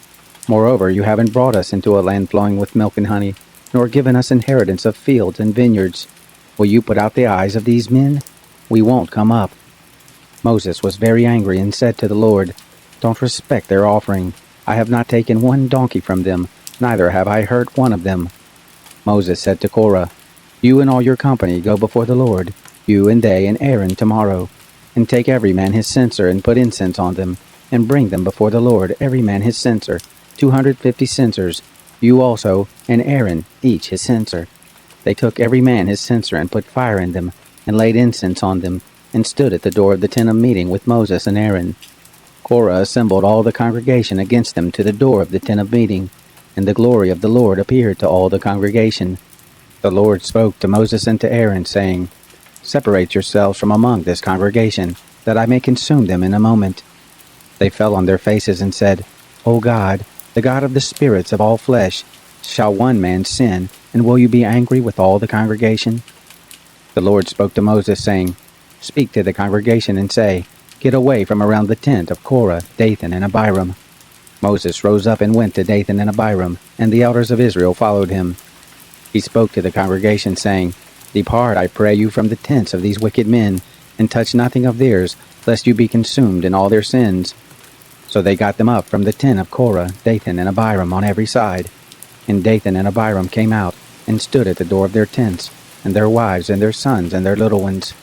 Moses said, "Hereby you shall know that the Lord has sent me to do all these works, for I have not done them of my own mind. If these men die the common death of all men, or if they be visited after the visitation of all men, then the Lord hasn't sent me. But if the Lord makes a new thing, and the ground opens its mouth, and swallows them up, with all that pertains to them, and they go down alive into Sheol, then you shall understand that these men have despised the Lord." It happened, as he made an end of speaking all these words, that the ground split apart that was under them, and that the earth opened its mouth and swallowed them up, and their households, and all the men who pertained to Korah, and all their goods. So they, and all that belonged to them, went down alive into Sheol, and the earth closed on them, and they perished from among the assembly. All Israel that were round about them fled at the cry of them, for they said, Lest the earth swallow us up. Fire came forth from the Lord, and devoured the 250 men who offered the incense. The Lord spoke to Moses, saying, Speak to Eleazar the son of Aaron the priest, that he take up the censers out of the burning, and scatter the fire yonder, for they are holy, even the censers of these sinners against their own lives, and let them be made beaten plates for a covering of the altar. For they offered them before the Lord, therefore they are holy, and they shall be a sign to the children of Israel. Eleazar the priest took the brazen censers, which those who were burned had offered, and they beat them out for a covering of the altar, to be a memorial to the children of Israel, to the end that no stranger, who isn't of the seed of Aaron, comes near to burn incense before the Lord, that he not be as Korah, and as his company, as the Lord spoke to him by Moses. But on the next day, all the congregation of the children of Israel murmured against Moses and against Aaron, saying, You have killed the people of the Lord. It happened, when the congregation was assembled against Moses and against Aaron, that they looked toward the tent of meeting, and behold, the cloud covered it, and the glory of the Lord appeared. Moses and Aaron came to the front of the tent of meeting. The Lord spoke to Moses, saying, Get away from among this congregation, that I may consume them in a moment. They fell on their faces. Moses said to Aaron, Take your censer, and put fire on it from off the altar, and lay incense on it, and carry it quickly to the congregation, and make atonement for them, for there is wrath gone out from the Lord, the plague has begun. Aaron took as Moses spoke, and ran into the midst of the assembly, and behold, the plague had begun among the people. And he put on the incense, and made atonement for the people. He stood between the dead and the living, and the plague was stopped. Now those who died by the plague were 14,700, besides those who died about the matter of Korah. Aaron returned to Moses to the door of the tent of meeting, and the plague was stopped. The Lord spoke to Moses, saying, Speak to the children of Israel, and take of them rods, one for each father's house, of all their princes according to their father's houses, 12 rods. Write every man's name on his rod. You shall write Aaron's name on the rod of Levi, for there shall be one rod for each head of their father's houses. You shall lay them up in the tent of meeting before the testimony where I meet with you. It shall happen that the rod of the man whom I shall choose shall bud, and I will make to cease from me the murmurings of the children of Israel, which they murmur against you. Moses spoke to the children of Israel, and all their princes gave him rods, for each prince one according to their father's houses, even 12 rods, and the rod of Aaron was among their rods. Moses laid up the rods before the Lord in the tent of the testimony. It happened on the next day that Moses went into the tent of the testimony, and behold, the rod of Aaron for the house of Levi was budded, and put forth buds, and produced blossoms, and bore ripe almonds.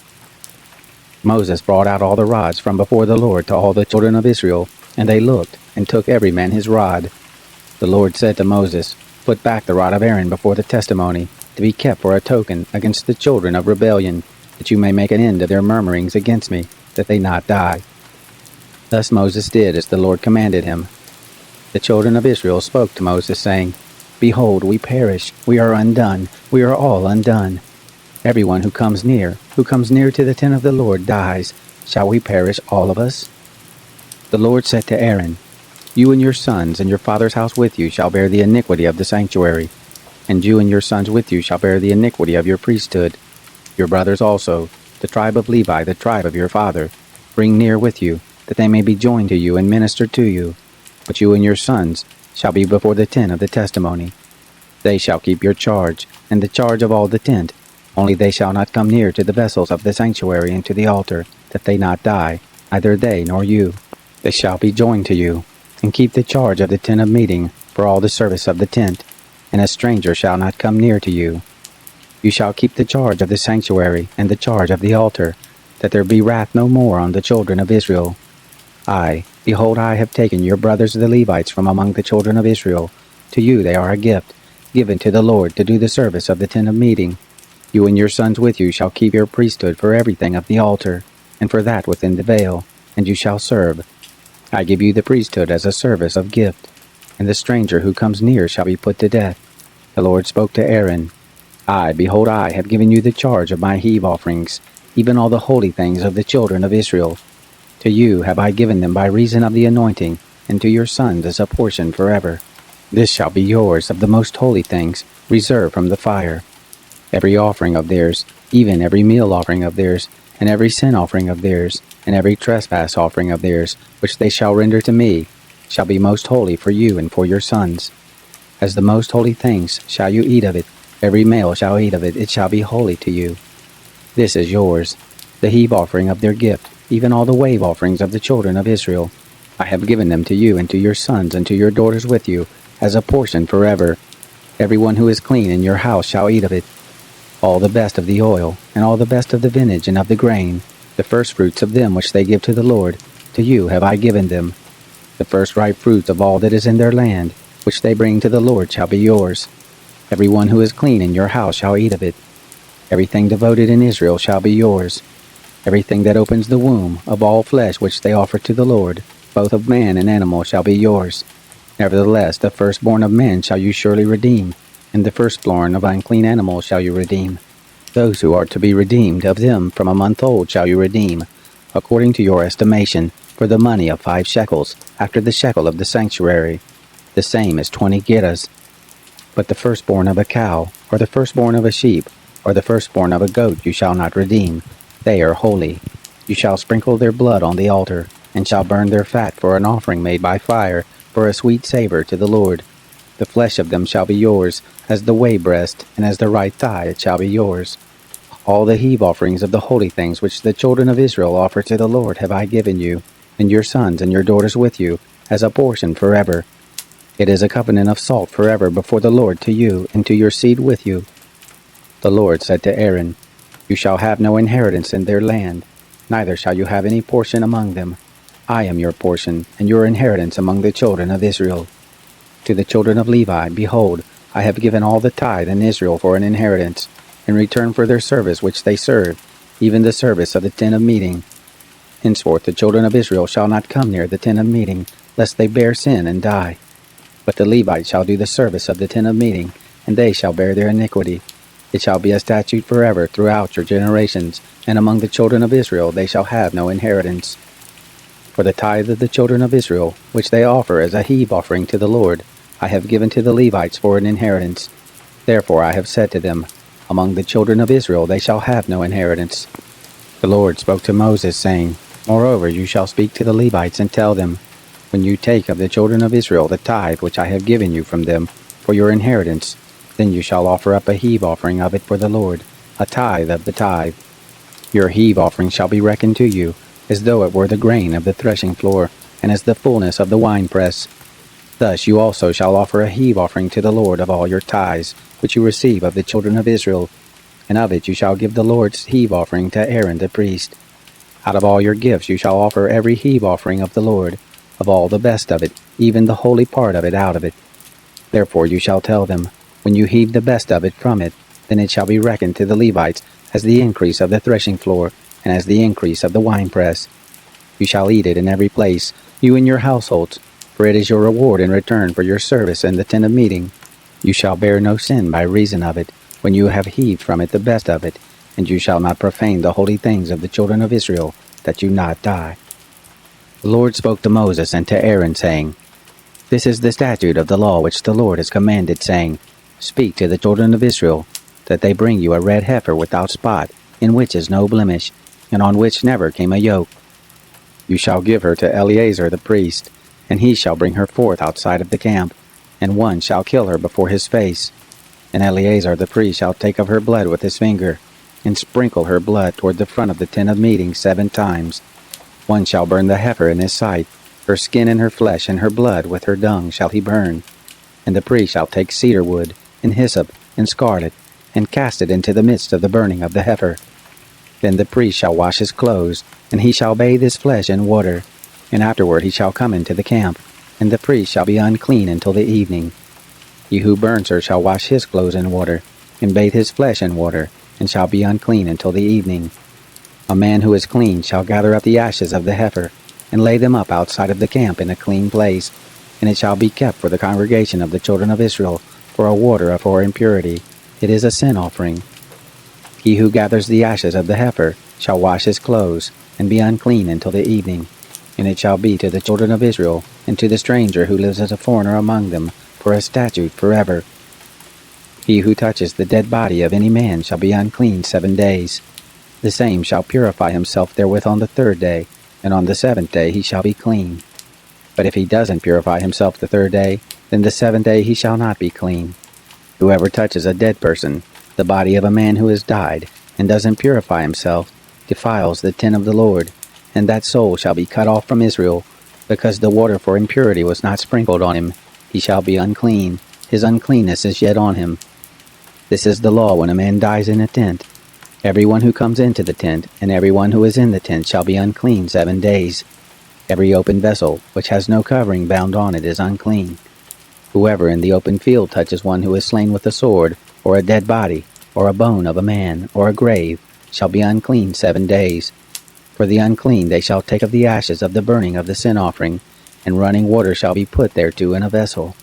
And a clean person shall take hyssop, and dip it in the water, and sprinkle it on the tent, and on all the vessels, and on the persons who were there, and on him who touched the bone, or the slain, or the dead, or the grave.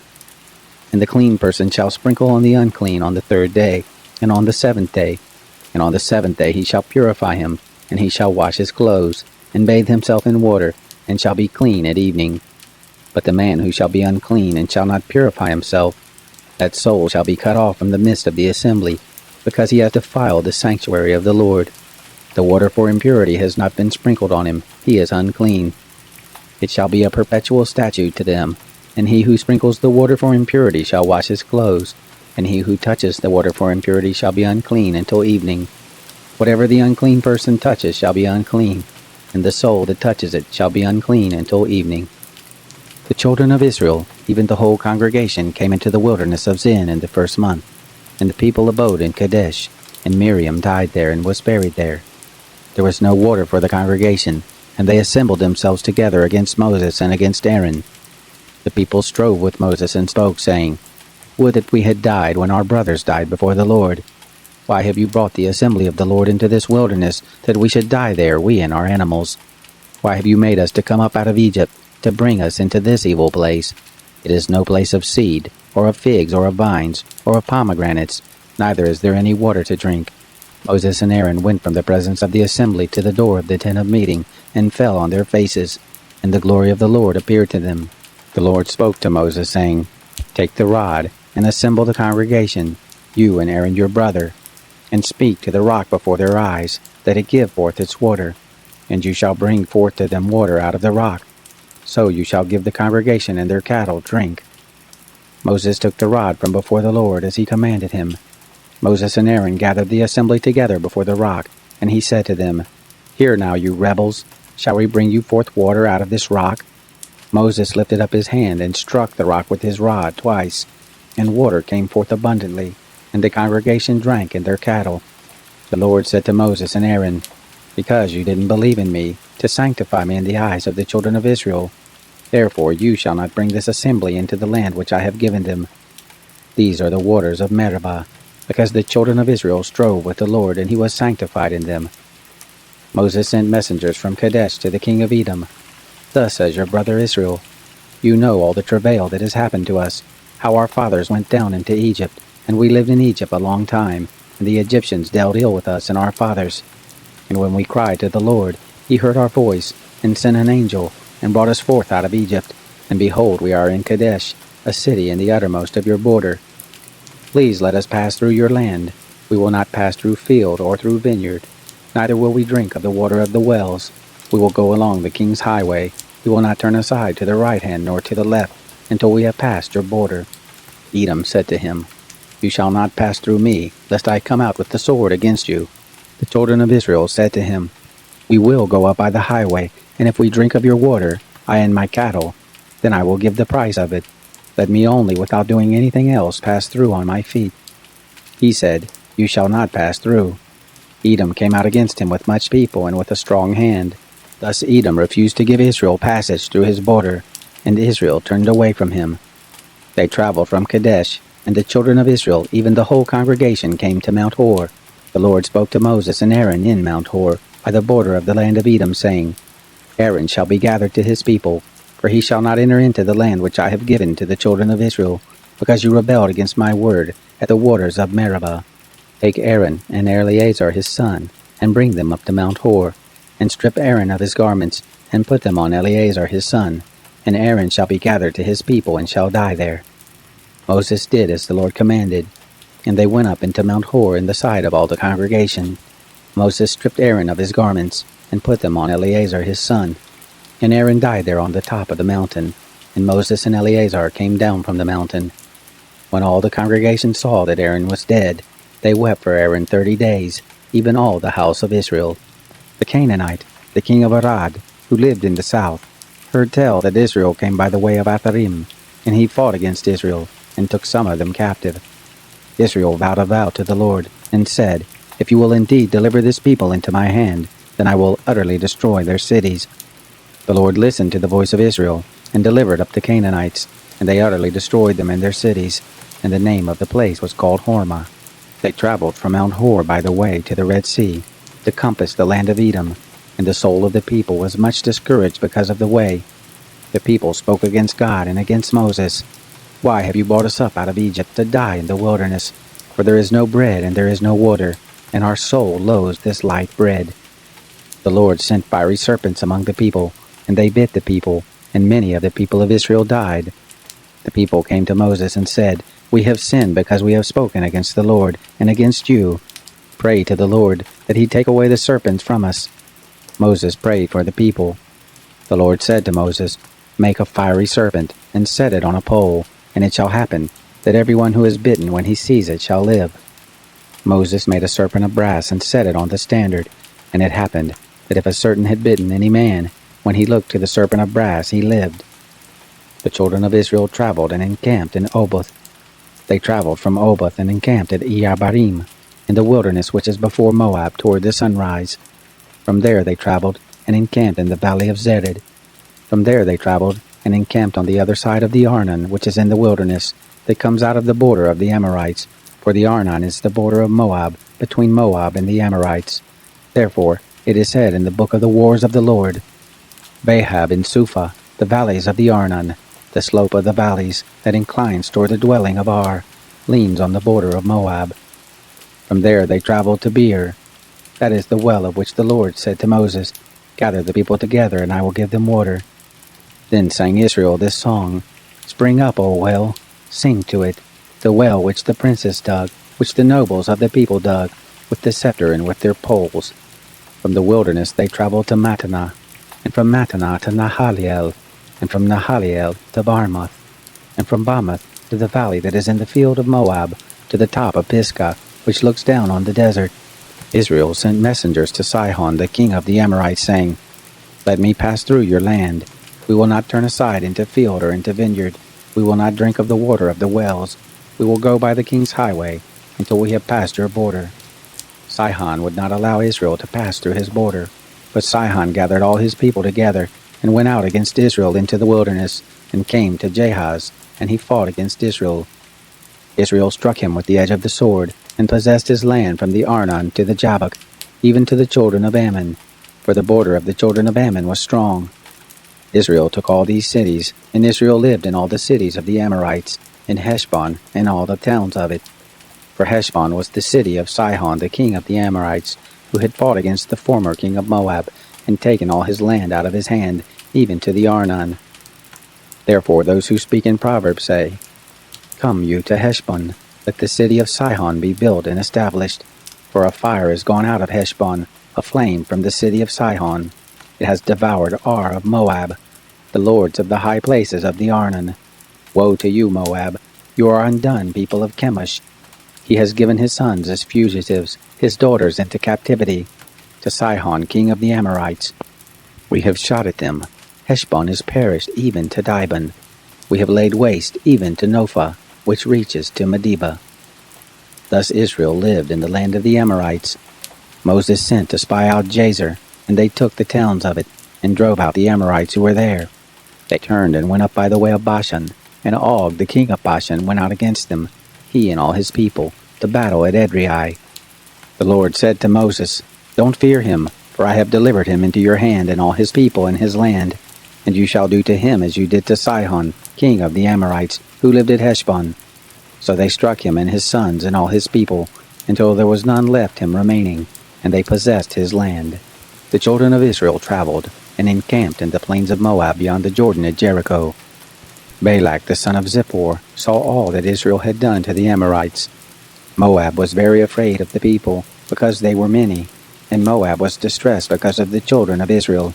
Moab said to the elders of Midian, Now will this multitude lick up all that is around us, as the ox licks up the grass of the field. Balak the son of Zippor was king of Moab at that time. He sent messengers to Balaam the son of Beor, to Pethor, which is by the river, to the land of the children of his people, to call him, saying, Behold, there is a people come out from Egypt, and they cover the surface of the earth, and they abide over against me. Please come now therefore and curse me this people, for they are too mighty for me. Perhaps I shall prevail that we may strike them, and I may drive them out of the land. For I know that he whom you bless is blessed, and he whom you curse is cursed. The elders of Moab and the elders of Midian departed with the rewards of divination in their hand, and they came to Balaam, and spoke to him the words of Balak. He said to them, Lodge here this night, and I will bring you word again, as the Lord shall speak to me. And the princes of Moab abode with Balaam.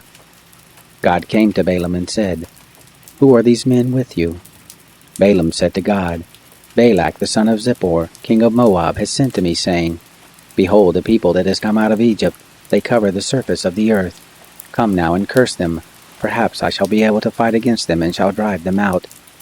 God said to Balaam, You shall not go with them. You shall not curse this people, for they are blessed. Balaam rose up in the morning and said to the princes of Balak, Go back to your land, for the Lord refuses to give me leave to go with you. The princes of Moab rose up, and they went to Balak and said, Balaam refuses to come with us. Balak sent more princes, more honorable than the first. They came to Balaam and said to him, Thus says Balak the son of Zippor, Please let nothing hinder you from coming to me, for I will promote you to a very great honor, and whatever you say to me I will do. Please come therefore and curse this people for me.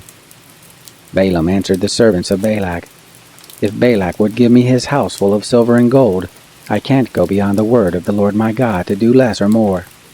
Now therefore please wait also here this night, that I may know what the Lord will speak to me. God came to Balaam at night and said to him, If the men are come to call you, rise up, go with them, but only the word which I speak to you, that shall you do. Balaam rose up in the morning, and saddled his donkey, and went with the princes of Moab. God's anger was kindled because he went, and the angel of the Lord placed himself in the way for an adversary against him. Now he was riding on his donkey, and his 2 servants were with him. The donkey saw the angel of the Lord standing in the way, with his sword drawn in his hand, and the donkey turned aside out of the way and went into the field, and Balaam struck the donkey to turn her into the way. Then the angel of the Lord stood in a narrow path between the vineyards, a wall being on this side, and a wall on that side. The donkey saw the angel of the Lord, and she thrust herself to the wall, and crushed Balaam's foot against the wall, and he struck her again. The angel of the Lord went further, and stood in a narrow place, where there was no way to turn either to the right hand or to the left.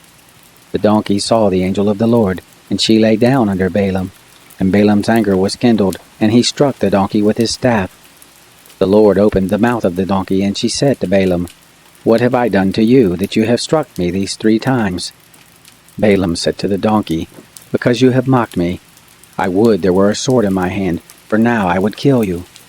The donkey said to Balaam, Am I not your donkey, on which you have ridden all your life long to this day? Have I ever done this to you before? And he said, No. Then the Lord opened the eyes of Balaam, and he saw the angel of the Lord standing in the way, with his sword drawn in his hand, and he bowed his head, and fell on his face. The angel of the Lord said to him, Why have you struck your donkey these 3 times? Behold, I have come forth as an adversary, because your way is perverse before me. And the donkey saw me, and turned aside before me these 3 times. Unless ye had turned aside from me, surely now I had even slain you, and saved her alive.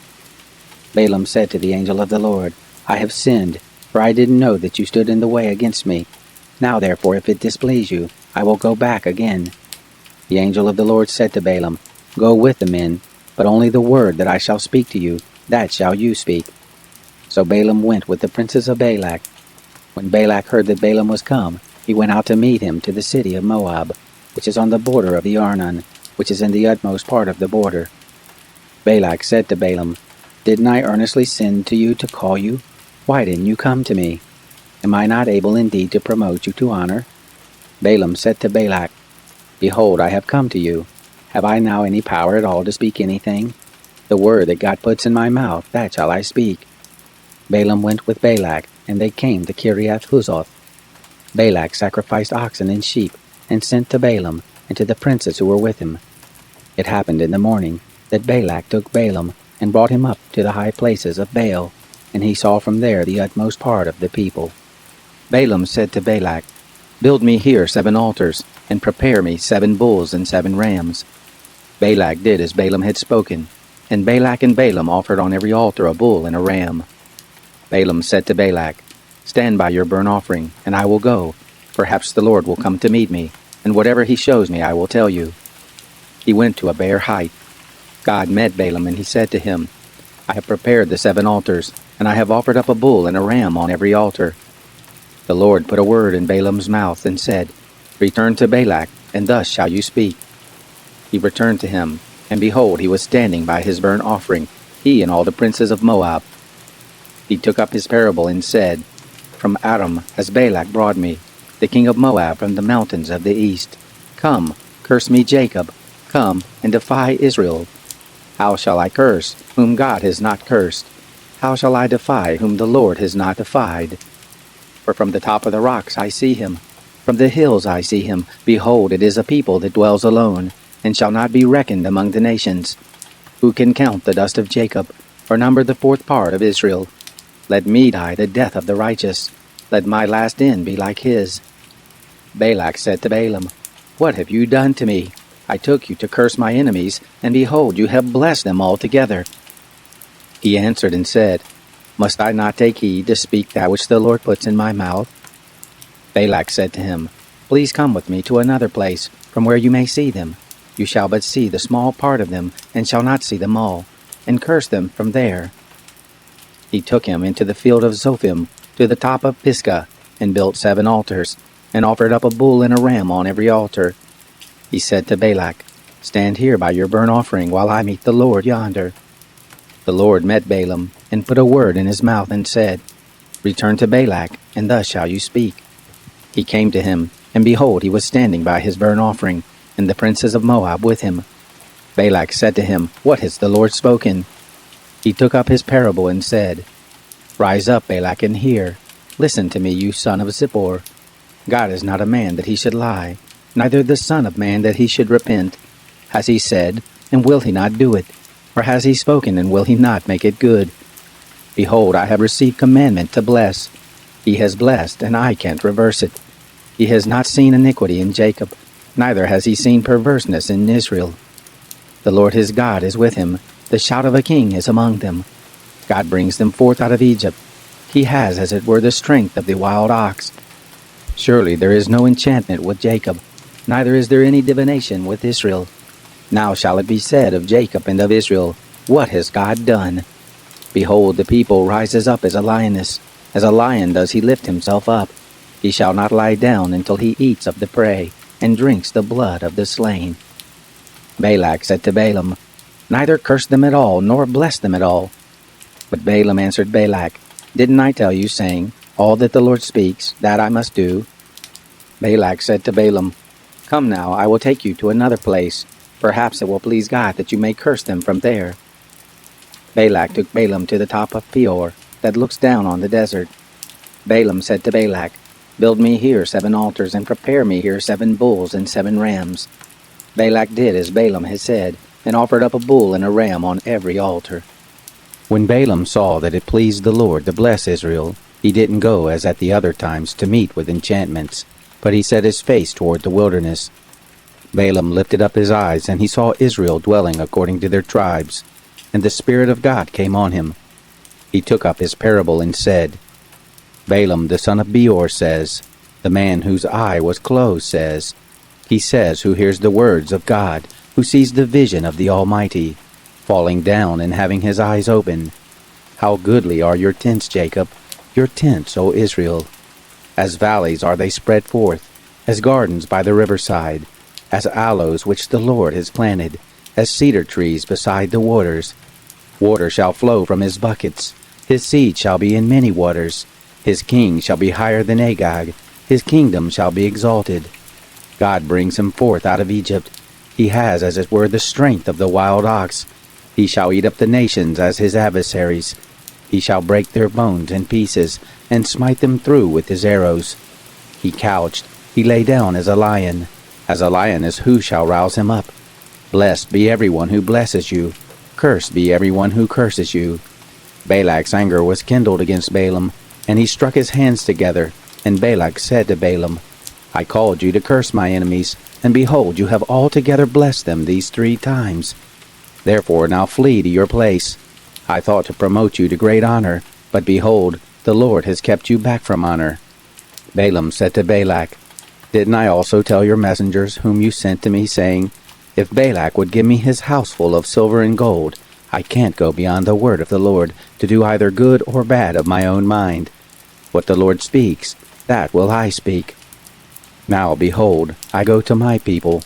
Come, and I will show you what this people shall do to your people in the latter days.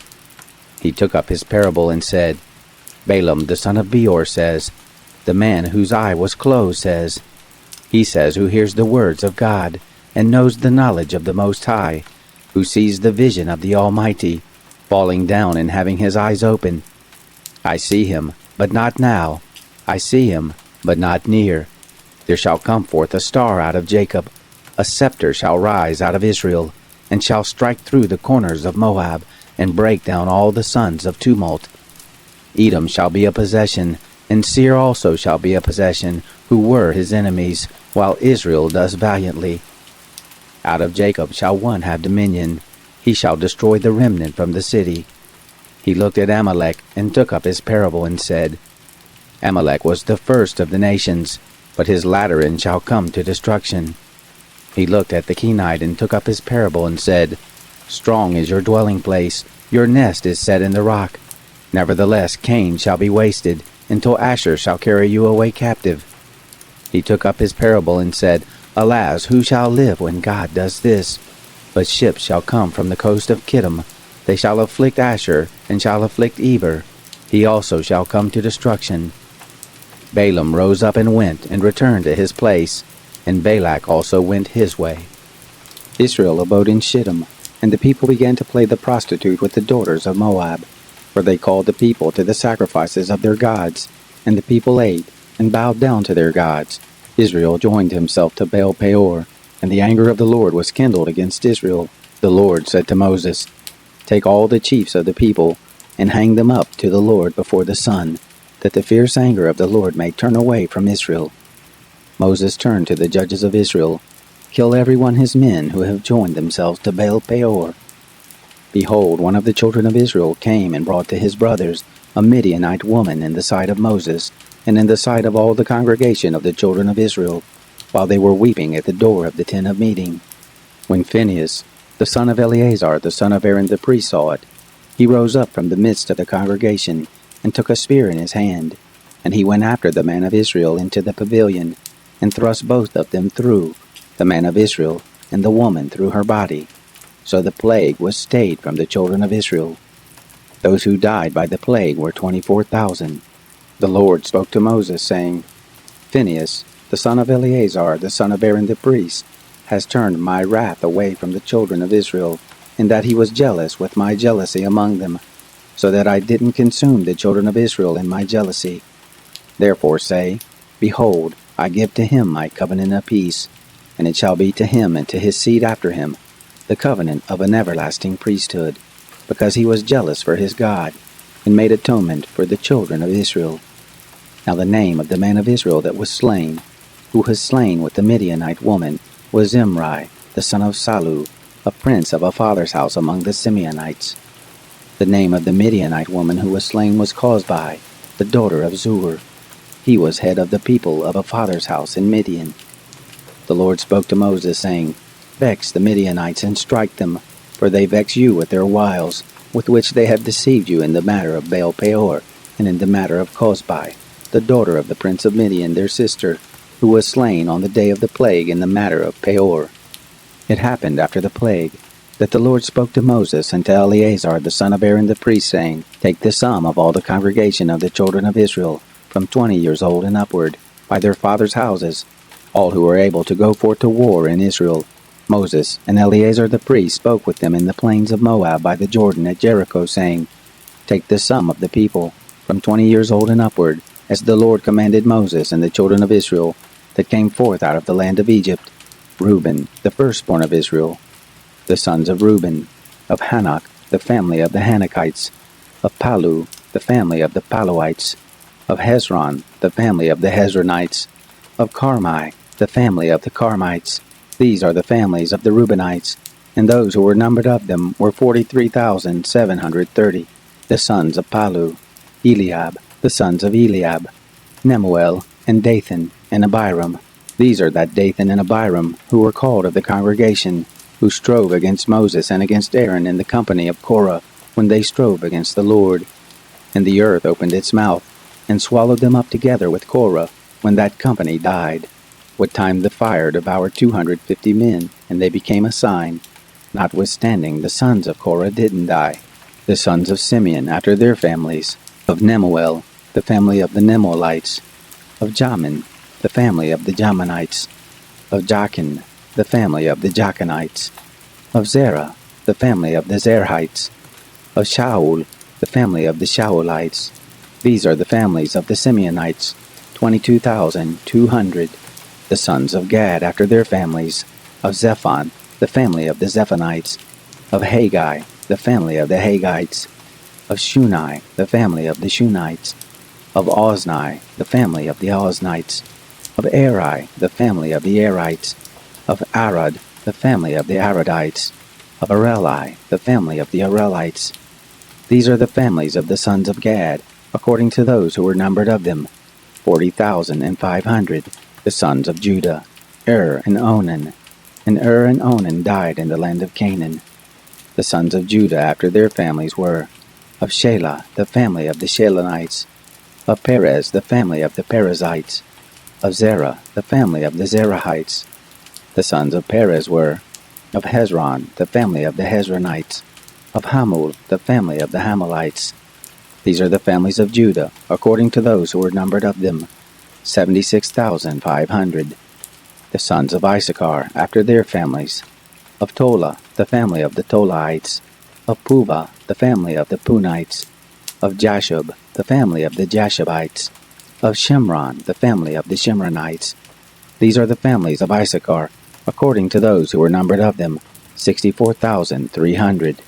The sons of Zebulun after their families, of Sered, the family of the Seredites, of Elon, the family of the Elonites, of Jahaliel, the family of the Jahaliites. These are the families of the Zebulunites, according to those who were numbered of them, 60,500. The sons of Joseph after their families, Manasseh and Ephraim. The sons of Manasseh, of Machir, the family of the Machirites. And Machir became the father of Gilead the family of the Gileadites. These are the sons of Gilead, of Iezer, the family of the Iezerites, of Helek, the family of the Helekites, of Asriel, the family of the Asrielites, of Shechem, the family of the Shechemites, and of Shemida, the family of the Shemidites, of Hepher, the family of the Hepherites. Zelophehad, the son of Hepher, had no sons but daughters, and the names of the daughters of Zelophehad were Mahlah and Noah, Hoglah, Milcah, and Tirzah. These are the families of Manasseh, and those who were numbered of them were 52,700.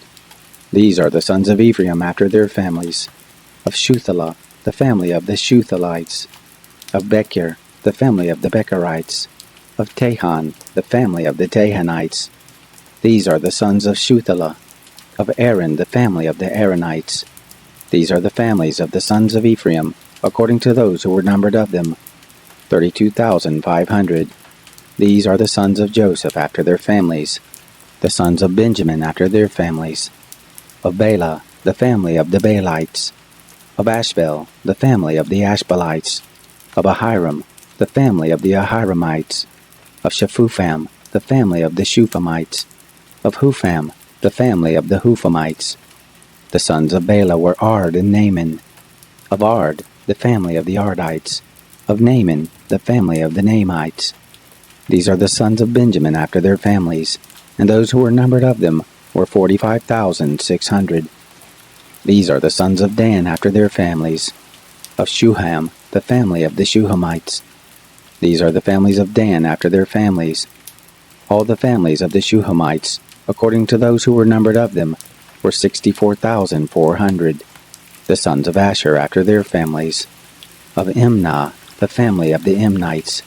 Of Ishvi, the family of the Ishvites. Of Beriah, the family of the Berites. Of the sons of Beriah. Of Heber, the family of the Heberites. Of Malchiel, the family of the Malchielites. The name of the daughter of Asher was Sarah. These are the families of the sons of Asher according to those who were numbered of them, 53,400. The sons of Naphtali after their families. Of Jasiel, the family of the Jasielites.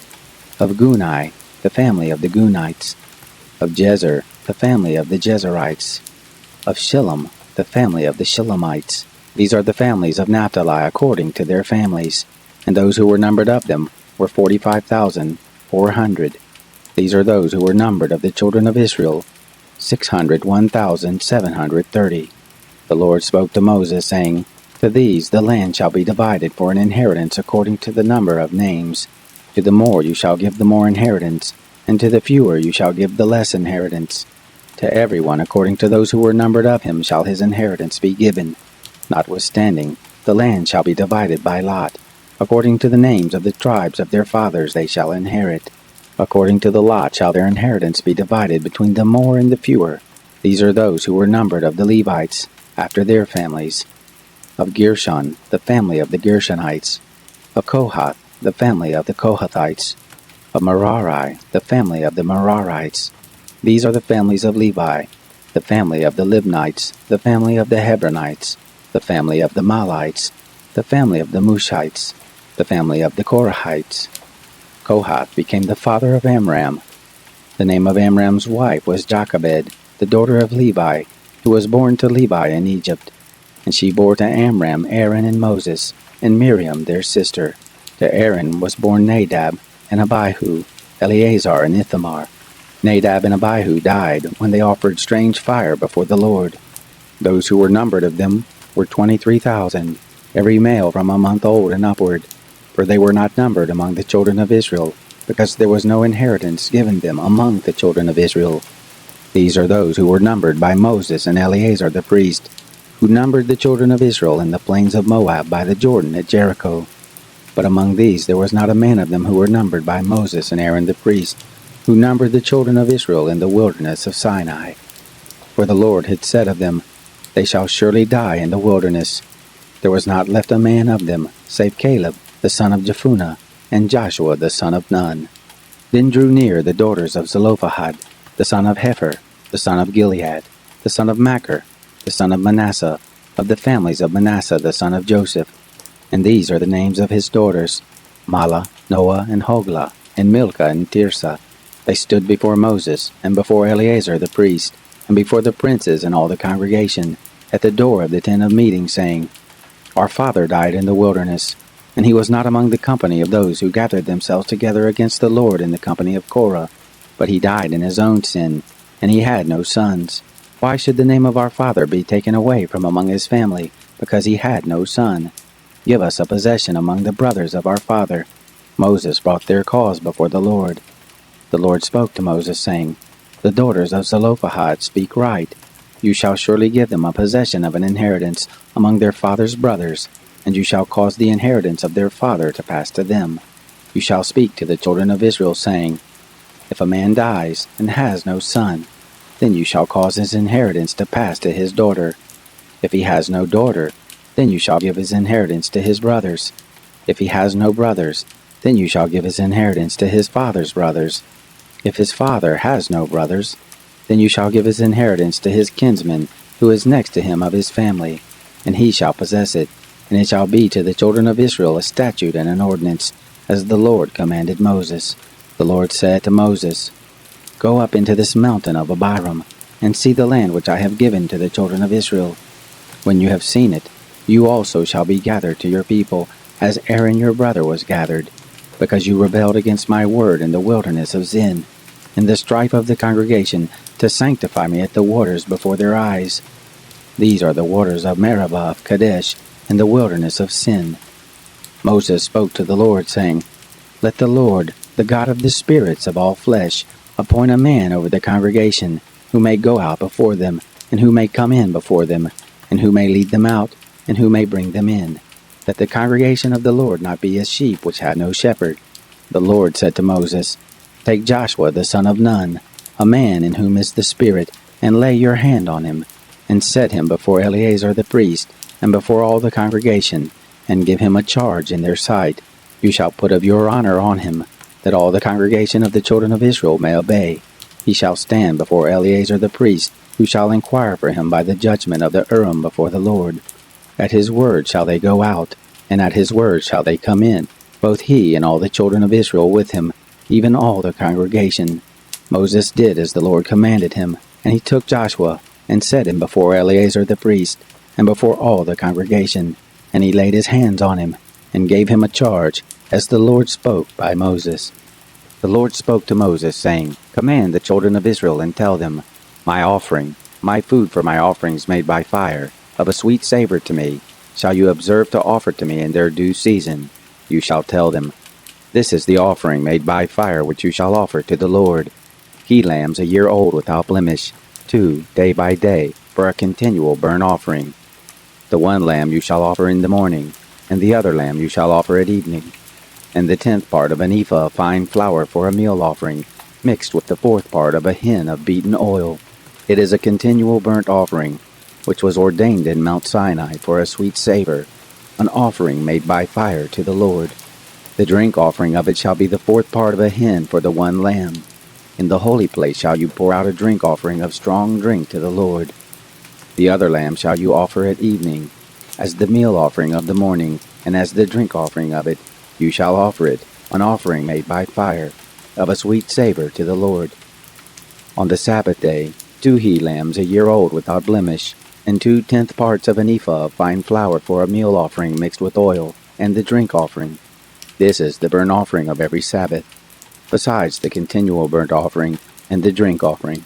In the beginnings of your months you shall offer a burnt offering to the Lord, 2 young bulls and 1 ram, 7 he-lambs a year old without blemish, and 3/10 parts of an ephah of fine flour for a meal offering, mixed with oil for each bull, and 2/10 parts of fine flour for a meal offering mixed with oil for the 1 ram, and a 10th part of fine flour mixed with oil for a meal offering to every lamb, for a burnt offering of a sweet savor, an offering made by fire to the Lord.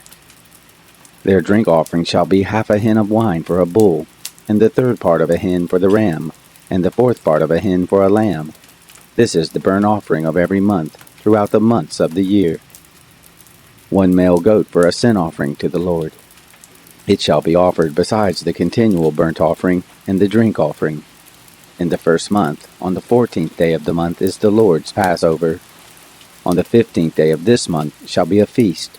7 days shall unleavened bread be eaten. In the 1st day shall be a holy convocation. You shall do no servile work, but you shall offer an offering made by fire, a burnt offering to the Lord, 2 young bulls and 1 ram, and 7 he-lambs a year old. They shall be to you without blemish. And their meal offering, fine flour mixed with oil, 3/10 parts you shall offer for a bull, and 2/10 parts for a ram.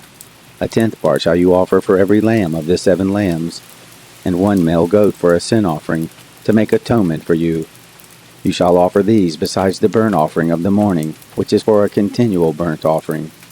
After this manner you shall offer daily, for 7 days, the food of the offering made by fire, of a sweet savor to the Lord. It shall be offered besides the continual burnt offering and the drink offering. On the 7th day you shall have a holy convocation. You shall do no servile work. Also in the day of the firstfruits, when you offer a new meal offering to the Lord in your feast of weeks, you shall have a holy convocation. You shall do no servile work. But you shall offer a burnt offering for a sweet savor to the Lord. 2 young bulls, 1 ram, 7 he-lambs a year old, and their meal offering, fine flour mixed with oil, 3/10 parts for each bull, 2/10 parts for the 1 ram, 1/10 part for every lamb of the 7 lambs, 1 male goat, to make atonement for you. Besides the continual burnt offering and the meal offering, you shall offer them. They shall be to you without blemish, and their drink offerings. In the 7th month, on the 1st day of the month, you shall have a holy convocation. You shall do no servile work. It is a day of blowing of trumpets to you. You shall offer a burnt offering for a sweet savor to the Lord, 1 young bull, 1 ram, 7 he-lambs a year old without blemish, and their meal offering, fine flour mixed with oil, 3/10 parts for the bull, 2/10 parts for the ram, and 1/10 part for every lamb of the 7 lambs, and 1 male goat for a sin offering, to make atonement for you, besides the burnt offering of the new moon, and its meal offering, and the continual burnt offering, and its meal offering, and their drink offerings according to their ordinance, for a sweet savor, an offering made by fire to the Lord. On the 10th day of this 7th month, you shall have a holy convocation, and you shall afflict your souls.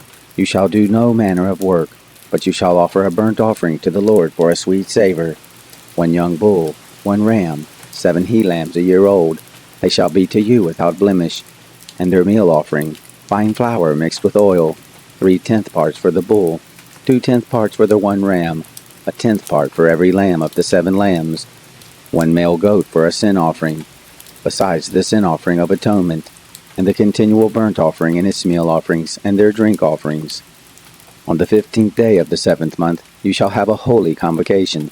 You shall do no work, and you shall keep a feast to the Lord 7 days, and you shall offer a burnt offering, an offering made by fire, of a sweet savor to the Lord, 13 young bulls, 2 rams, 14 he-lambs a year old. They shall be without blemish, and their meal offering, fine flour mixed with oil, 3/10 parts for every bull of the 13 bulls, 2/10 parts for each ram of the 2 rams, and 1/10 part for every lamb of the 14 lambs, and 1 male goat for a sin offering, besides the continual burnt offering, and its meal offerings, and the drink offerings. On the 2nd day you shall offer 12 young bulls, 2 rams, 14 he-lambs a year old without blemish, and their meal offering, and their drink offerings for the bulls, for the rams, and for the lambs, according to their number after the ordinance, and 1 male goat for a sin offering, besides the continual burnt offering, and the meal offering, and their drink offerings.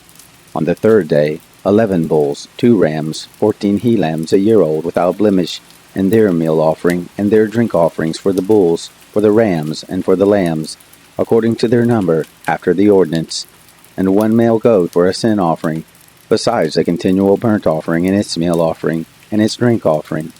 On the 4th day, 10 bulls, 2 rams, 14 he-lambs a year old without blemish, their meal offering, and their drink offerings for the bulls, for the rams, and for the lambs, according to their number, and after the ordinance, and 1 male goat for a sin offering, besides the continual burnt offering, and the meal offering of it, and the drink offering of it.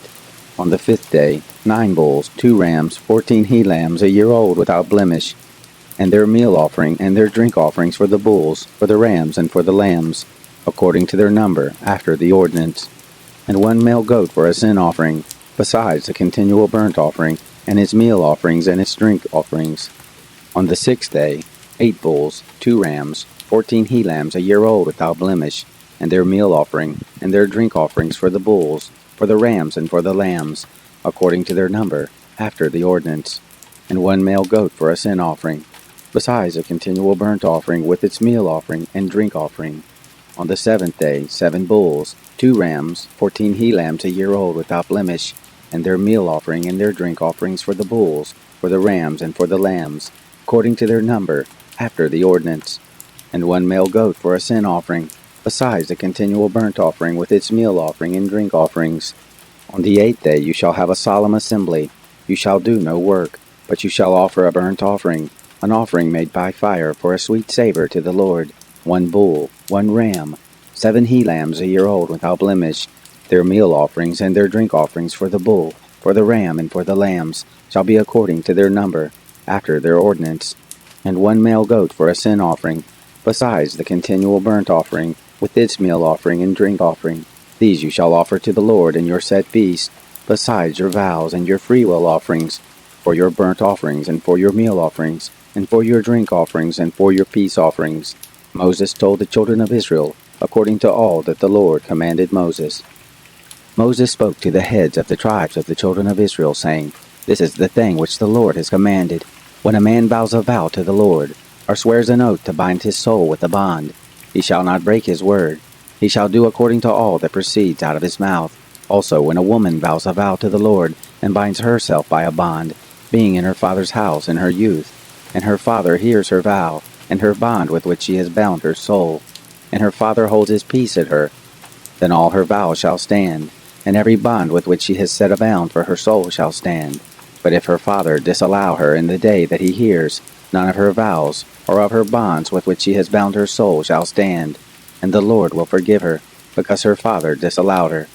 If she is married to a husband, while her vows are on her, or the rash utterance of her lips with which she has bound her soul, and her husband hears it, and holds his peace at her in the day that he hears it, then her vow shall stand, and her bonds with which she has bound her soul shall stand. But if her husband disallows her in the day that he hears it, then he shall make void her vow which is on her, and the rash utterance of her lips, with which she has bound her soul, and the Lord will forgive her. But the vow of a widow, or of her who is divorced, even everything with which she has bound her soul shall stand against her. If she vowed in her husband's house, or bound her soul by a bond with an oath, and her husband hear it, and held his peace at her and didn't disallow her, then all her vows shall stand, and every bond with which she bound her soul shall stand. But if her husband made them null and void in the day that he heard them, then whatever proceeded out of her lips concerning her vows, or concerning the bond of her soul, shall not stand. Her husband has made them void, and the Lord will forgive her.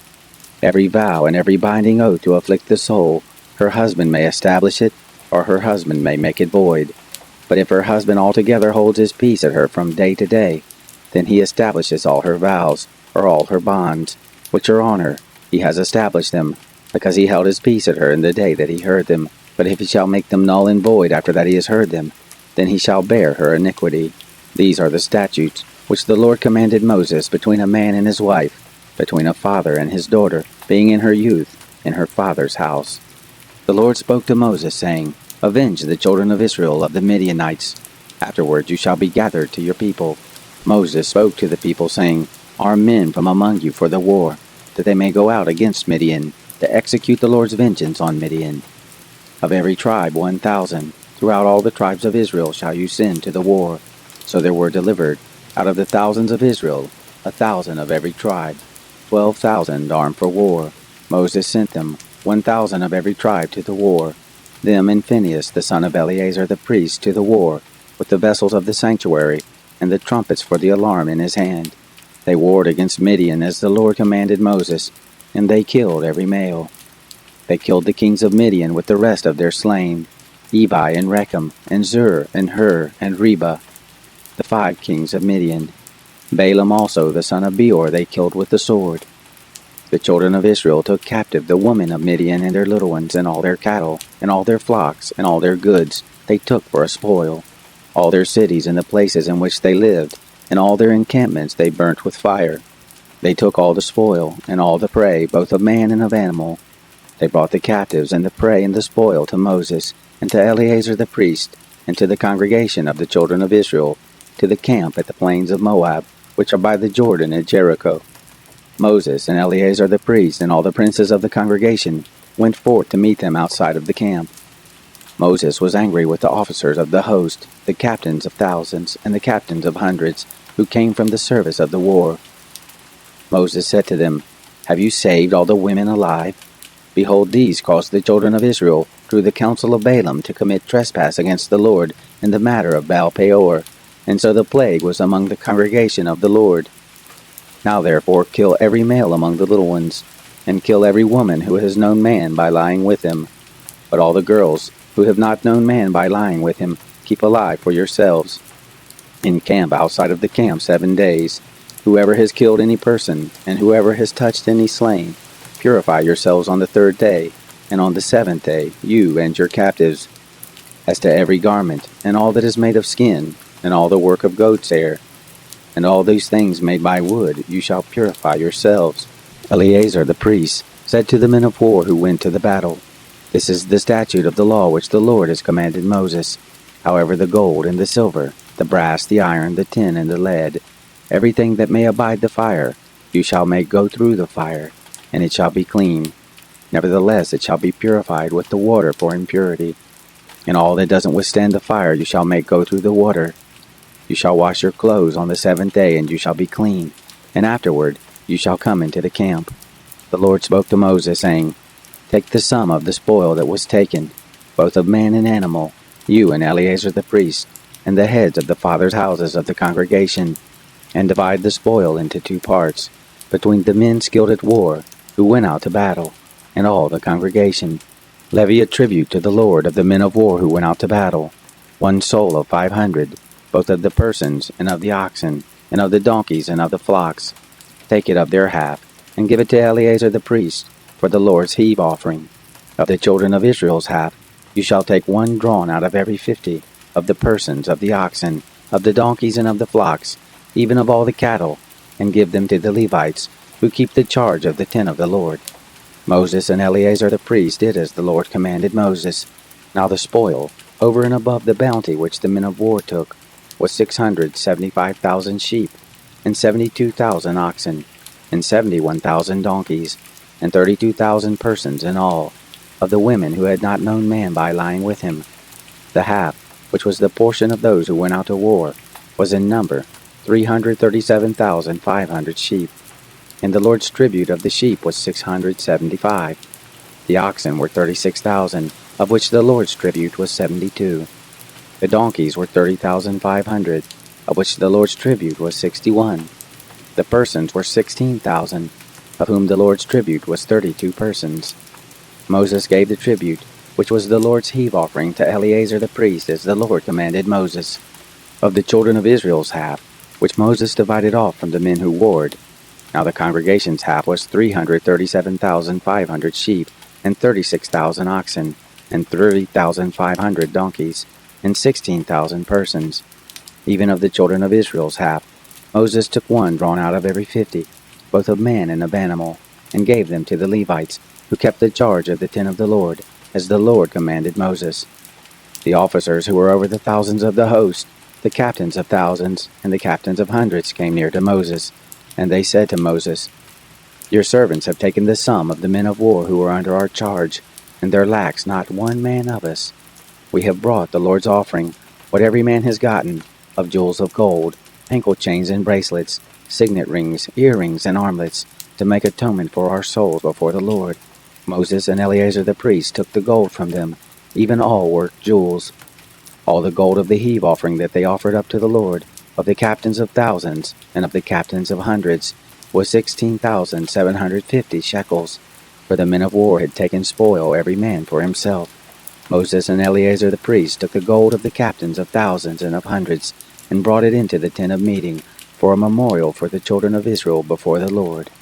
Now the children of Reuben and the children of Gad had a very great multitude of cattle, and when they saw the land of Jazer and the land of Gilead, that behold, the place was a place for cattle, the children of Gad and the children of Reuben came and spoke to Moses, and to Eleazar the priest, and to the princes of the congregation, saying, Adaroth, and Dibon, and Jazer, and Nimrah, and Heshbon, and Eleah, and Sebam, and Nebo, and Beon, the land which the Lord struck before the congregation of Israel, is a land for cattle, and your servants have cattle. They said, If we have found favor in your sight, let this land be given to your servants for a possession. Don't bring us over the Jordan. Moses said to the children of Gad and to the children of Reuben, Shall your brothers go to the war, and shall you sit here? Why do you discourage the heart of the children of Israel from going over into the land which the Lord has given them? Thus did your fathers, when I sent them from Kadesh Barnea to see the land. For when they went up to the valley of Eshcol, and saw the land, they discouraged the heart of the children of Israel, that they should not go into the land which the Lord had given them. The Lord's anger was kindled in that day, and he swore, saying, Surely none of the men who came up out of Egypt, from 20 years old and upward, shall see the land which I swore to Abraham, to Isaac, and to Jacob, because they have not wholly followed me, save Caleb the son of Jephunneh the Kenizzite, and Joshua the son of Nun, because they have wholly followed the Lord. The Lord's anger was kindled against Israel, and he made them wander back and forth in the wilderness 40 years, until all the generation who had done evil in the sight of the Lord was consumed. Behold, you are risen up in your father's place, an increase of sinful men, to augment yet the fierce anger of the Lord toward Israel. For if you turn away from after him, he will yet again leave them in the wilderness, and you will destroy all this people. They came near to him and said, We will build sheepfolds here for our cattle, and cities for our little ones. But we ourselves will be ready armed to go before the children of Israel, until we have brought them to their place. And our little ones shall dwell in the fortified cities, because of the inhabitants of the land. We will not return to our houses, until the children of Israel have inherited every man his inheritance. For we will not inherit with them on the other side of the Jordan and forward, because our inheritance has fallen to us on this side of the Jordan eastward. Moses said to them, If you will do this thing, if you will arm yourselves to go before the Lord to the war, and every armed man of you will pass over the Jordan before the Lord, until he has driven out his enemies from before him, and the land is subdued before the Lord, then afterward you shall return, and be guiltless towards the Lord and towards Israel, and this land shall be to you for a possession before the Lord. But if you will not do so, behold, you have sinned against the Lord, and be sure your sin will find you out. Build cities for your little ones, and folds for your sheep, and do that which has proceeded out of your mouth. The children of Gad and the children of Reuben spoke to Moses, saying, Your servants will do as my Lord commands. Our little ones, our wives, our flocks, and all our cattle shall be there in the cities of Gilead. But your servants will pass over, every man who is armed for war before the Lord to battle. As my Lord says. So Moses gave charge concerning them to Eleazar the priest, and to Joshua the son of Nun, and to the heads of the fathers' houses of the tribes of the children of Israel. Moses said to them, If the children of Gad and the children of Reuben will pass with you over the Jordan, every man who is armed to battle before the Lord, and the land shall be subdued before you, then you shall give them the land of Gilead for a possession. But if they will not pass over with you armed, they shall have possessions among you in the land of Canaan. The children of Gad and the children of Reuben answered, saying, As the Lord has said to your servants, so we will do. We will pass over armed before the Lord into the land of Canaan, and the possession of our inheritance shall remain with us beyond the Jordan. Moses gave to them, even to the children of Gad and to the children of Reuben, and to the half-tribe of Manasseh the son of Joseph, the kingdom of Sihon, king of the Amorites, and the kingdom of Og, king of Bashan, the land, according to the cities of it with their borders, even the cities of the land round about. The children of Gad built Dibon, and Ataroth, and Aroer, and Atroth-Shaphan, and Jazer, and Jogbehah, and Beth-Nimrah, and Beth-Haran, fortified cities, and folds for sheep. The children of Reuben built Heshbon, and Alela, and Kiriathaim, and Nebo, and Baal-Meon, their names being changed, and Sibnah, and they gave other names to the cities which they built. The children of Machir the son of Manasseh went to Gilead and took it, and dispossessed the Amorites who were there. Moses gave Gilead to Machir the son of Manasseh, and he lived there. Jair the son of Manasseh went and took its towns, and called them Havoth-Jair. Nobah went and took Kenath and the villages, and called it Nobah, after his own name. These are the journeys of the children of Israel, when they went forth out of the land of Egypt by their host under the hand of Moses and Aaron. Moses wrote their goings out according to their journeys by the commandment of the Lord. And these are their journeys according to their goings out. They traveled from Ramses in the first month, on the 15th day of the first month. On the next day after the Passover, the children of Israel went out with a high hand in the sight of all the Egyptians, while the Egyptians were burying all their firstborn, whom the Lord had struck among them. On their gods also the Lord executed judgments. The children of Israel traveled from Ramses and encamped in Succoth. They traveled from Succoth and encamped in Etham, which is in the edge of the wilderness. They traveled from Etham and turned back to Pihar-Hiroth, which is before Baal-Zephon, and they encamped before Migdol. They traveled from before Hahiroth and passed through the midst of the sea into the wilderness. And they went 3 days' journey into the wilderness of Etham, and encamped at Marah. They traveled from Marah and came to Elam. And in Elam were 12 springs of water, and 70 palm trees, and they encamped there. They traveled from Elam and encamped by the Red Sea. They traveled from the Red Sea, and encamped in the wilderness of Sin. They traveled from the wilderness of Sin, and encamped in Dophkah. They traveled from Dophkah, and encamped in Alush. They traveled from Alush and encamped in Rephidim, where there was no water for the people to drink. They traveled from Rephidim and encamped in the wilderness of Sinai.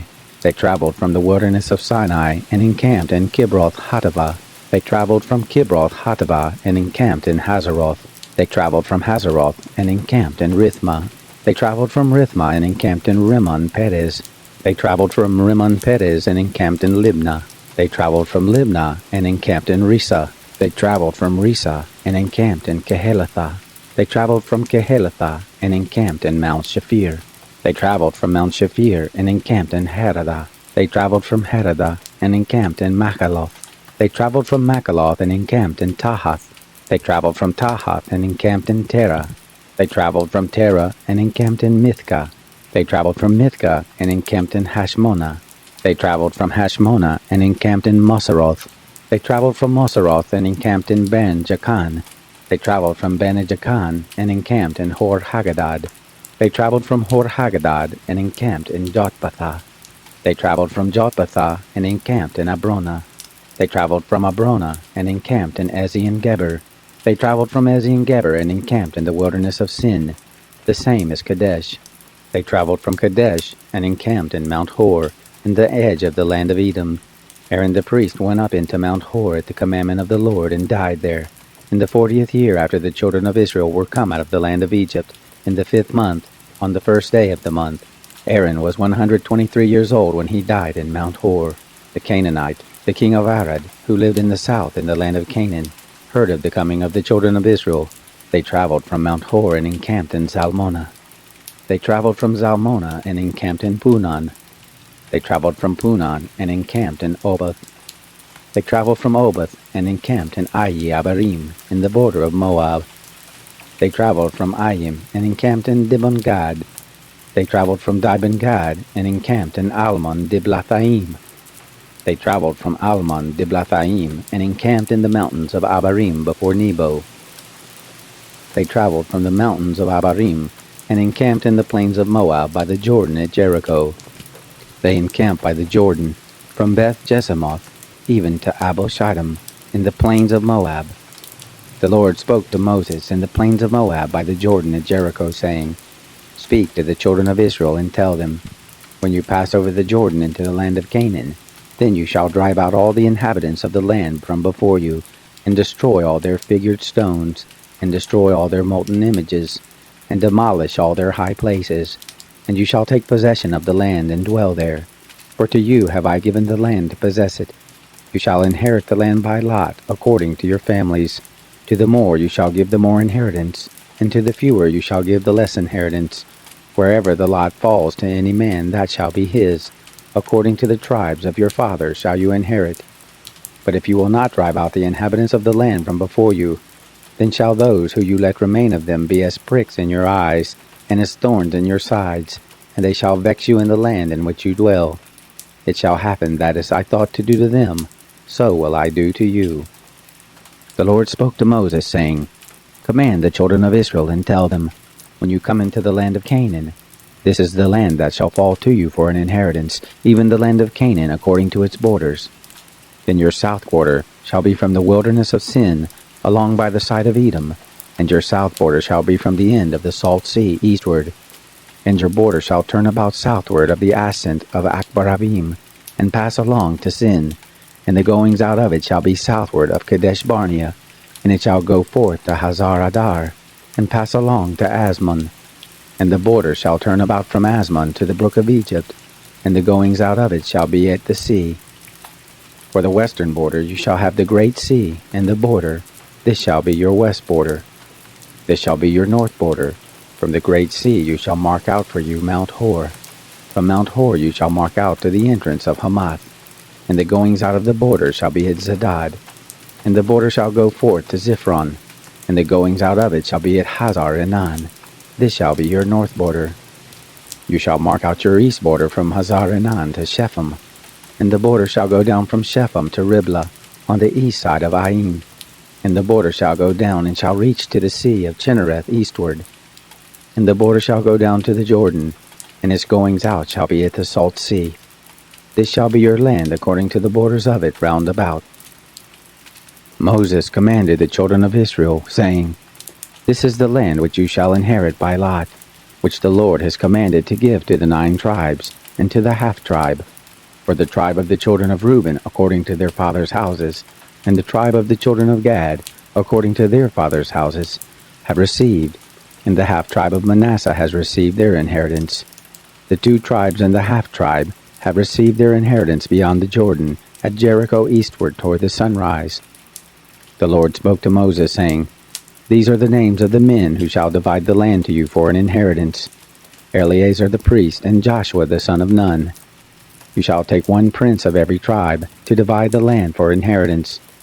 These are the names of the men: of the tribe of Judah, Caleb the son of Jephunneh; of the tribe of the children of Simeon, Shemuel the son of Ammihud; of the tribe of Benjamin, Eladad the son of Chislon; of the tribe of the children of Dan, a prince, Bukai the son of Joglai; of the children of Joseph; of the tribe of the children of Manasseh, a prince, Haniel the son of Ephod; of the tribe of the children of Ephraim, a prince, Kemuel the son of Shiftan; of the tribe of the children of Zebulun, a prince, Elzaphan the son of Parnak; of the tribe of the children of Issachar, a prince, Paltiel the son of Azan; of the tribe of the children of Asher, a prince, Ahihud the son of Shalomai; of the tribe of the children of Naphtali, a prince, Pedahel the son of Ammihud.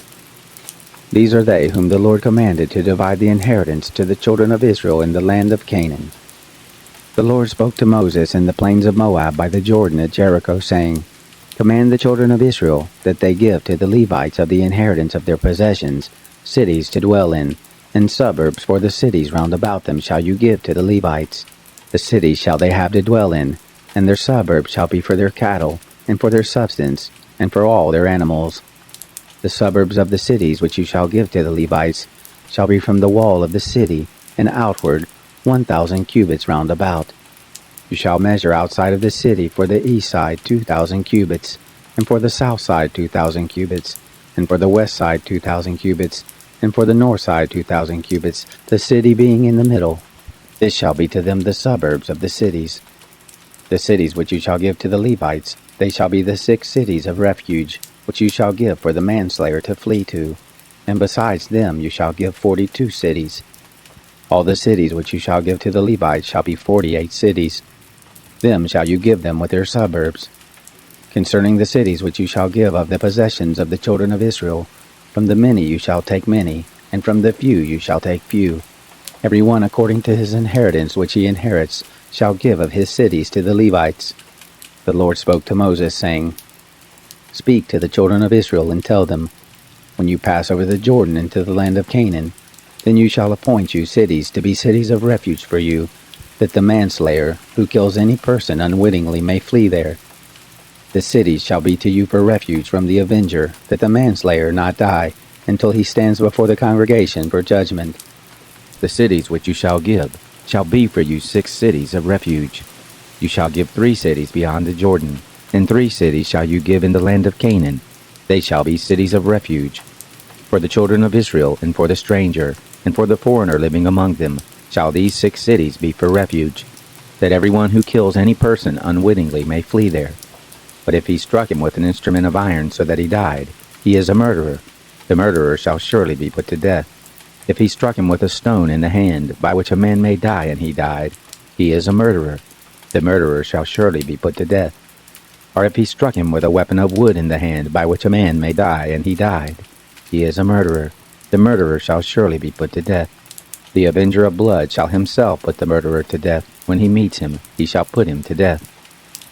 If he stabs him out of hatred, or throws something at him while lying in wait so that he dies, or in enmity strikes him with his hand so that he dies, he who struck him shall surely be put to death. He is a murderer. The avenger of blood shall put the murderer to death when he meets him. But if he injures him suddenly, without hatred, or throws something on him without lying in wait, or with any stone by which a man may die, not seeing him, cast it on him so that he dies, and he was not his enemy, neither sought his harm, then the congregation shall judge between the striker and the avenger of blood according to these ordinances. And the congregation shall deliver the manslayer out of the hand of the avenger of blood. And the congregation shall restore him to his city of refuge, where he was fled, and he shall dwell therein until the death of the high priest, who was anointed with the holy oil. But if the manslayer shall at any time go beyond the border of his city of refuge where he flees, and the avenger of blood find him outside of the border of his city of refuge, and the avenger of blood kills the manslayer, he shall not be guilty of blood, because he should have remained in his city of refuge until the death of the high priest. But after the death of the high priest, the manslayer may return into the land of his possession. These things shall be for a statute and an ordinance to you throughout your generations in all your dwellings. Whoever kills any person, the murderer shall be slain at the mouth of witnesses. But one witness shall not testify against any person that he die. Moreover, you shall take no ransom for the life of a murderer who is guilty of death, but he shall surely be put to death. You shall take no ransom for him who is fled to his city of refuge, that he may come again to dwell in the land until the death of the priest. So shall you not pollute the land in which you are. For blood, it pollutes the land, and no expiation can be made for the land for the blood that is shed in it, but by the blood of him who shed it.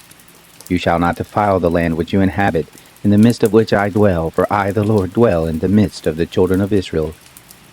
The heads of the fathers' houses of the family of the children of Gilead, the son of Machir, the son of Manasseh, of the families of the sons of Joseph, came near, and spoke before Moses, and before the princes, the heads of the fathers' houses of the children of Israel. And they said, The Lord commanded my Lord to give the land for inheritance by lot to the children of Israel.